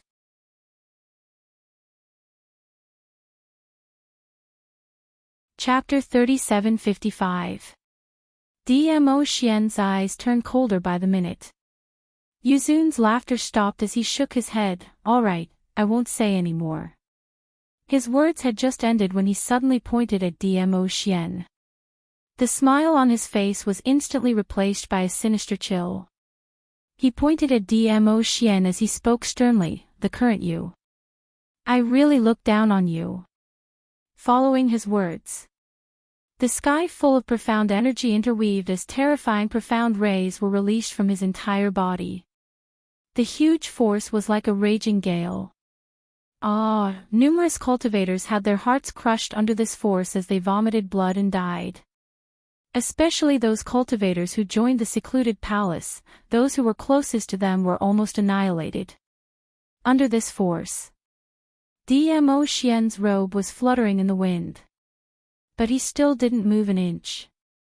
As though a towering mountain was standing there. Yiqing Luo's heart was tightly gripped as though it was about to jump out from her throat. Ah! Help! More and more painful cries rang beside her ears. Another large batch of cultivators from various powerhouses fell. Even Zhou Mo, Mao Mao and the others were affected. She pursed her lips as her brows creased tightly. This couldn't go on. If all the people here died in the auction, they would all die. No matter what the reason was for Yuzun's appearance. Anyway. Secluded Palace's motive had been achieved. Various powerhouses' elites had suffered heavy losses. If Secluded Palace took the opportunity to attack the Earth domain, Secluded Palace's power would expand accordingly. But this kind of anxiety, Yiqing Luo could not reveal it.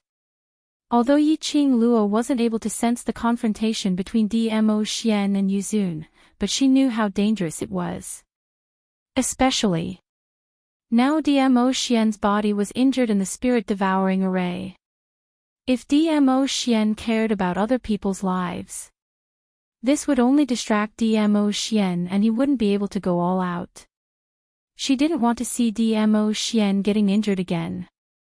Perhaps the young lady's inner struggle and worry was transmitted to Dmo Xian. Or perhaps he had seen through Yuzun's motive. Just as both parties' forces collided, Dmo Xian's sleeves suddenly moved. A shapeless air wave enveloped the entire auction. If you want to fight, this lord will accompany you.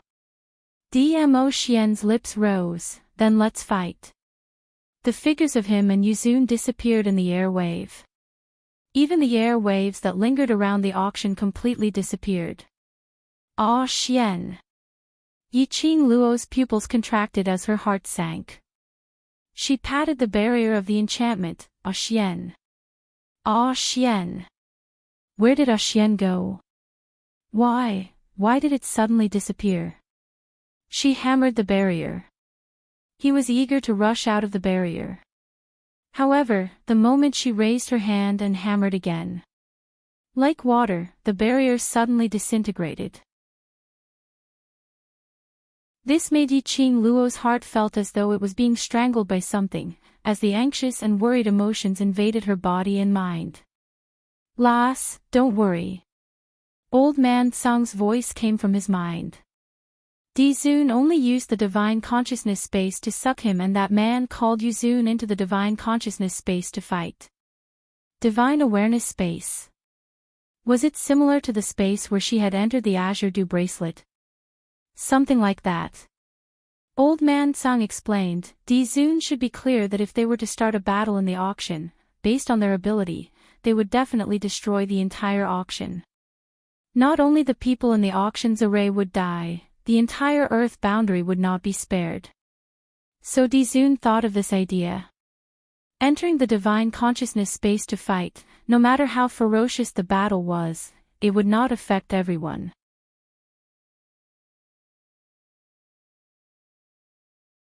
Chapter 3756. Old Man Song was silent for a moment. But he knew Yiqing Luo's character very well. If he didn't answer, it would only make her more worried. He sighed and said, if the venerable sovereign is injured, his divine consciousness will also suffer great damage. Yiqing Luo's petite body stiffened as she looked towards the direction where Dmo Xian had disappeared in astonishment. But, with venerable sovereign's strength, he won't allow himself to be injured. Old Man Song looked at Yiqing Luo's look and sighed helplessly. Didn't the Overlord say that for you, he will let himself get hurt? Since he chose to do this, he must have full confidence. If he hadn't reached the spirit-devouring formation and was me, then he wouldn't be like this. Yiqing Luo pursed her lips tightly as her eyes turned slightly red. There seemed to be something pressing down on her heart. It was very, very heavy. She could hardly breathe under the pressure. Little girl. Old man Tsang didn't know how to comfort her. Suddenly, an ice-cold voice sounded. He didn't remove the barrier before he left just to let you be sad here. That voice was cold and indifferent. But it was like a sharp blade, fiercely stabbing into Yiqing Luo's eardrums. She suddenly raised her head and looked in the direction of the voice. Zhu Wuxin walked over expressionlessly. You can't participate in their battle and can't help much. Yiqing Luo's heart tightened as her face turned pale. She pursed her lips and lowered her eyes. She knew, with her strength, she was totally unable to take part in the battle between Dmo Xian and Lord Yu. If she was worried about Dmo Xian and forcefully joined their battle, he would only be a burden. Thinking of this, Yiqing Luo's petite body started to tremble uncontrollably.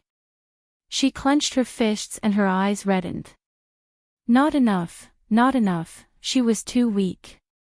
If she continued like this, when would she be able to walk side by side with Xian? When exactly would she be able to become even stronger?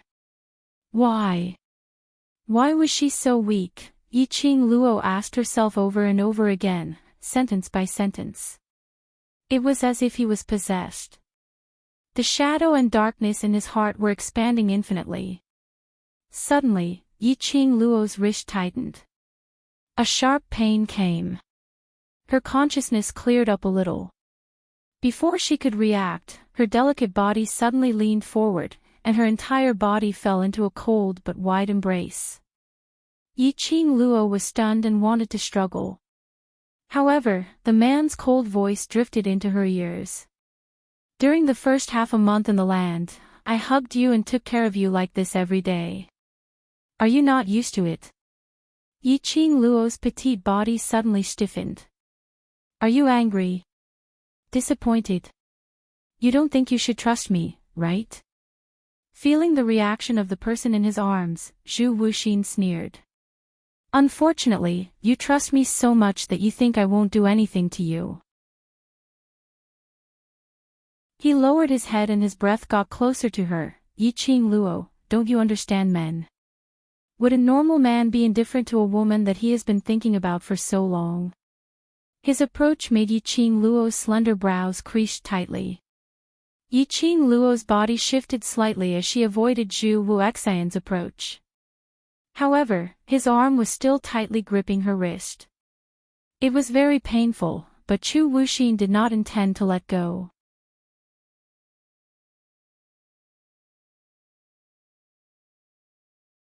Chapter 3757. Zhu Wuxian's lips curled upward slightly, and under that grave and stern face, it revealed some evilness. Yiqing Luo's gaze turned slightly chilly as her tone turned chilly. Don't use this kind of childish tricks to sow discord between Xian and me. Don't belittle a man's jealousy. Zhu Wuxian saw that she wasn't as flustered and exasperated as he had imagined, nor was there any trace of flustered look. His brows unknowingly creased. Yiqing Luo scoffed lightly as the chill in her eyes deepened. Zhu Wuxian, don't turn yourself into a look that even you hate. Her words made Zhu Wuxian's expression retract bit by bit. Yiqing Luo took a faint glance at him as she started walking towards the direction of the battlefield. Zhu Wuxian was right about one thing. Before Xian entered the soul consciousness space, he specially released her barrier, not just to let her inner demons enter her body, to make her feel sorry for herself.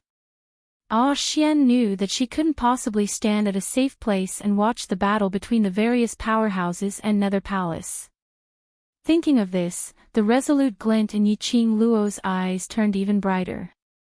Xian was still fighting with his injuries, to stop Nether Palace's plans and actions. She couldn't sit here and wait for death. At least, these black-robed men in front of her must be dealt with. Furthermore, there was no time to lose. Even for her, in this array which was enveloped by the black sinister qi, she would be caught by the inner demons, almost losing control and being devoured by the inner demons. Not to mention the other cultivators. Yi Qing Luo looked towards the direction of the black-robed men as her eyes squinted, sinister and treacherous. Just as she was about to leap over to the black-robed men's side. Behind her, Chu Wuxian's voice rang, Yi Qing Luo. She didn't turn back. Chu Wuxian had already quickened his pace as he teleported in front of her. Yi Qing Luo raised her head to look at him. His brows creased as he looked at Yi Qing Luo without blinking. What did you mean by that sentence earlier? Yi Qing Luo hadn't reacted in time. What you said earlier. Chu Wuxian, you said, don't turn yourself into a look that even you hate. What makes you think that I will hate that kind of self? Yi Qing Luo looked at him quietly. His eyes were calm and cold, without any ripples. A moment later, she opened her pink lips and said indifferently, Zhu Wuxian, what I said to you came from my heart. Zhu Wuxian was not someone who would take advantage of others when they were down. His pride would not allow him to do anything to her in that situation. Zhu Wuxian's words were just to stab her.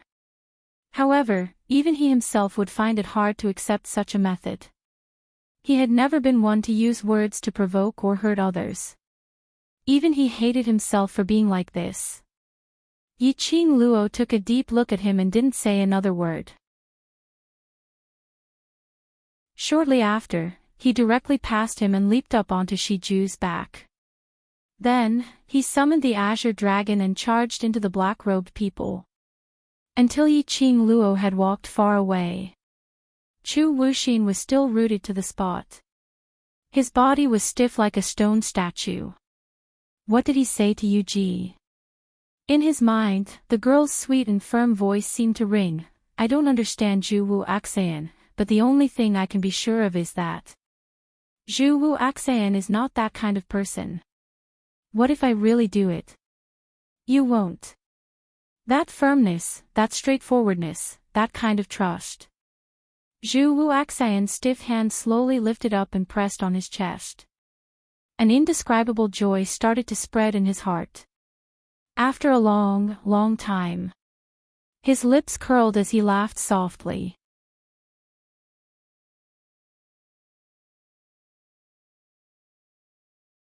Chapter 37:58.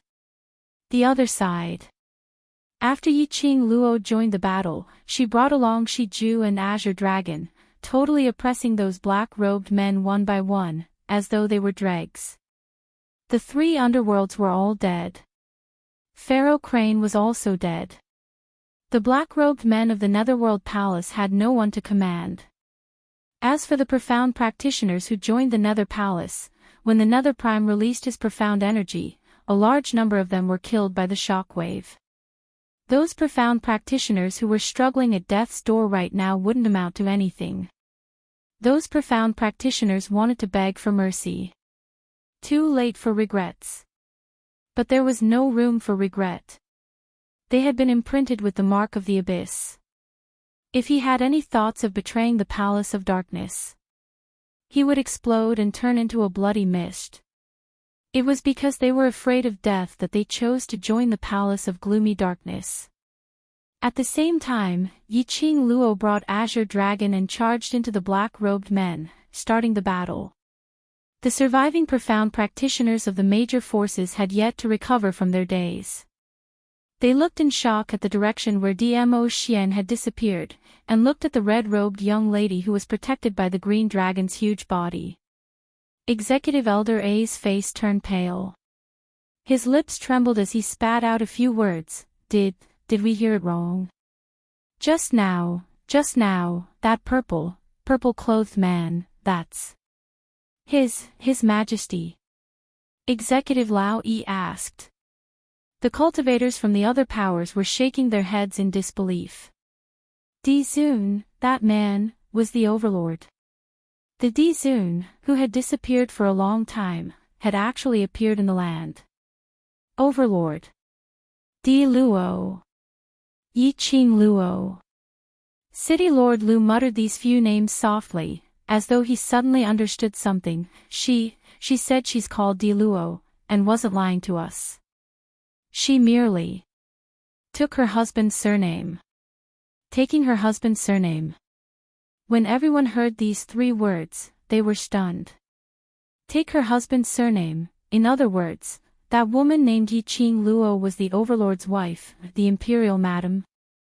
How dare they question Lady D? Everyone looked towards the direction where Dmo Xian disappeared. He was also very curious. Why, ever since Di Zun stepped into the auction?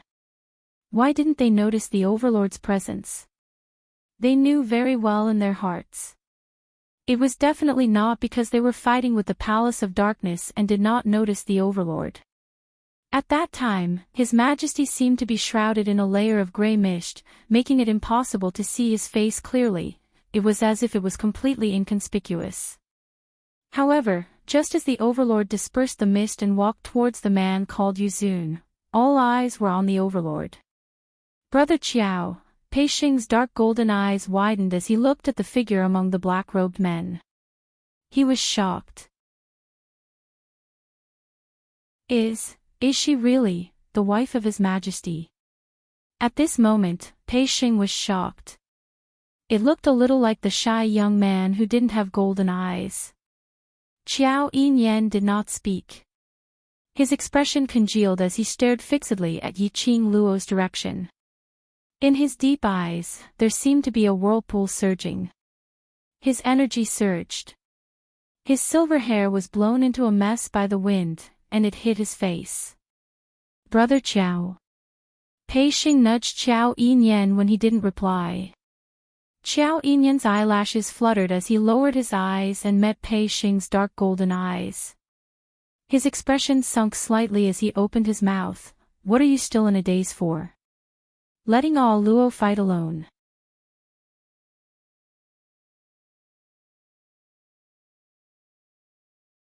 Chapter 37:59. Pei Xing scratched his head, feeling that Qiao Yinyan's reaction was a little strange. Suddenly, a slap landed on the back of his head. Old Lai snorted, just a blockhead like you, what can you understand? Hurry up and go over to help, what a waste of the energy that you had just ignited. After saying that, he leaped into the air, stepped on Pei Xing's shoulder, and charged into the battlefield. Pei Xing was dumbstruck from being stepped on. But, seeing the both of them fighting on the battlefield, scratching the back of his head, he also charged in. The 3 of them made the various powerhouses cultivators react to the shock. They didn't hesitate any further as they swiftly charged into the battlefield. There weren't many dead corpse puppets on the Nether Palace's side. To be able to persist till now, was merely because of their undying and indestructible physique. Even if the various powerhouses cultivators suffered heavy losses. But in terms of quantity, they still suppressed the Nether Palace by a large margin. A bunch of cultivators joined in. This instantly increased the pressure on the black-robed men's side, as the number of people who fell became more and more. Yiqing Luo was extremely glad that Lord Yu thought highly of himself. He was too blindly confident. He killed Yu Ji. Only then did they have a chance to catch their breath. Without the help of those heaven-defying monsters. This bunch of black-robed dead corpse puppets, no matter how undying and indestructible physique, they couldn't withstand the bombardment and encirclement of many cultivators. Especially with Yiqing Luo's glower flame fan, Shiju, and an azure dragon. This combination made their physique totally useless. The battlefield gradually regained its tranquility. The black-robed men all fell onto the ground, no longer reviving, no longer climbing up. Those cultivators who joined the Nether Palace, stained the ground with their blood. Various powerhouses cultivators panted heavily, as they looked at the blood-stained scene in front of them, feeling complicated. Yiqing Luo returned to the ground. Looking at the battlefield which had been settled, she heaved a sigh of relief. She hugged Shiju, which had transformed into a leopard, into her arms. Imperial Madam, we've finally settled these monsters, what should we do next? Executive Elder's attitude towards Yiqing Luo was much more respectful. hearing Executive Elder's question. Everyone's gazes immediately turned over. These Nether Palace monsters have been settled.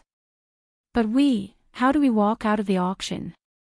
If we continue to be trapped here, we will die sooner or later. Furthermore, have you guys noticed that the yin energy around us is getting thicker and thicker? I feel like I'm even breathing in a mouthful of cold air. Everyone was flustered. But due to Yi Qing Luo's status, they only dared to complain in a low voice. Yi Qing Luo's gaze swept across the surroundings. Indeed, the yin qi here was getting thicker and thicker. This meant that the formation was assimilating into the auction. If he didn't think of a way to leave the auction, he would be dead. It was very likely that they would not be able to control their inner demons. In the end, they would kill each other and die miserably here.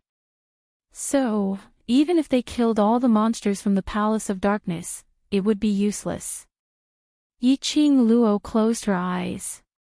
In his mind, he pictured the terrain of the auction, trying to determine the location of the formation core set up by the gloomy palace.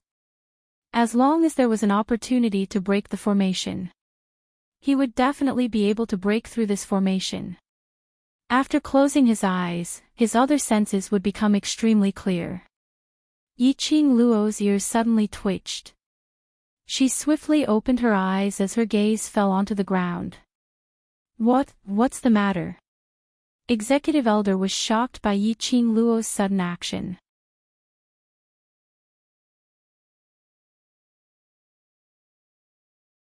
Chapter 3760. What's that? When the crowd heard that, they looked towards the ground in panic. Just when everyone placed their senses on the ground, the crowd then felt it clearly. There seemed to be something on the ground, which was surging towards their direction at high speed. That's right. It was the feeling and sound from the ground. Everyone's expression changed greatly, as they stared at the ground in alarm and worry.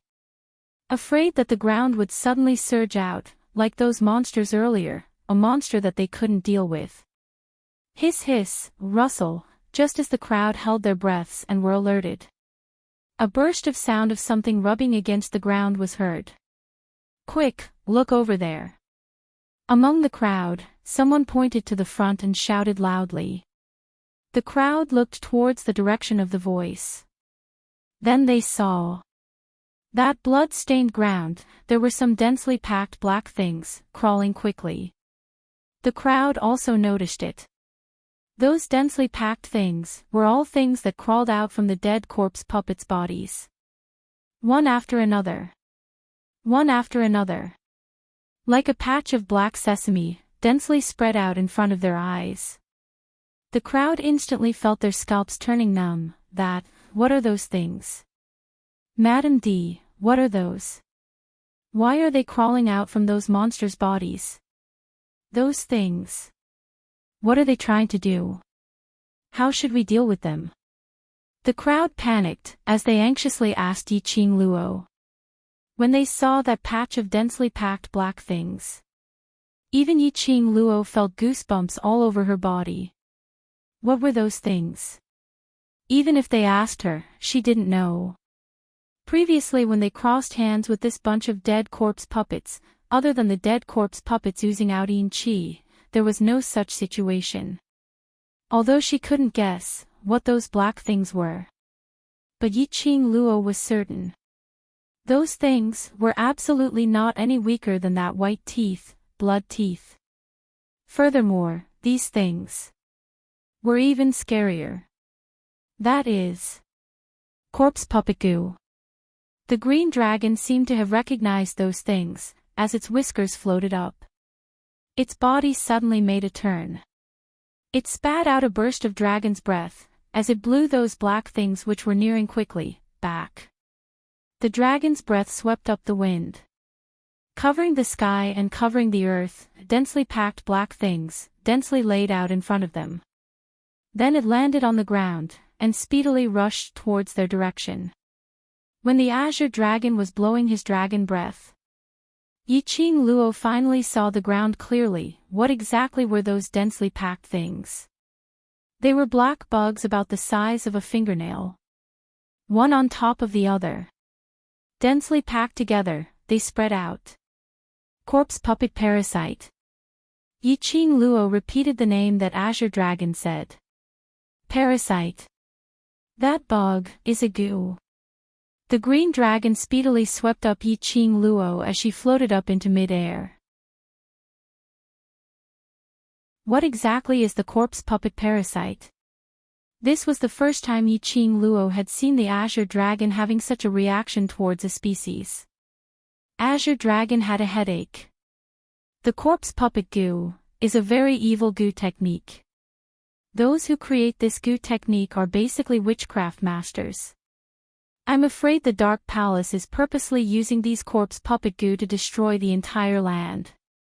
Yiqing Luo found out from the green dragon's mouth. The corpse puppet goo was a goo that was raised in corpses since young.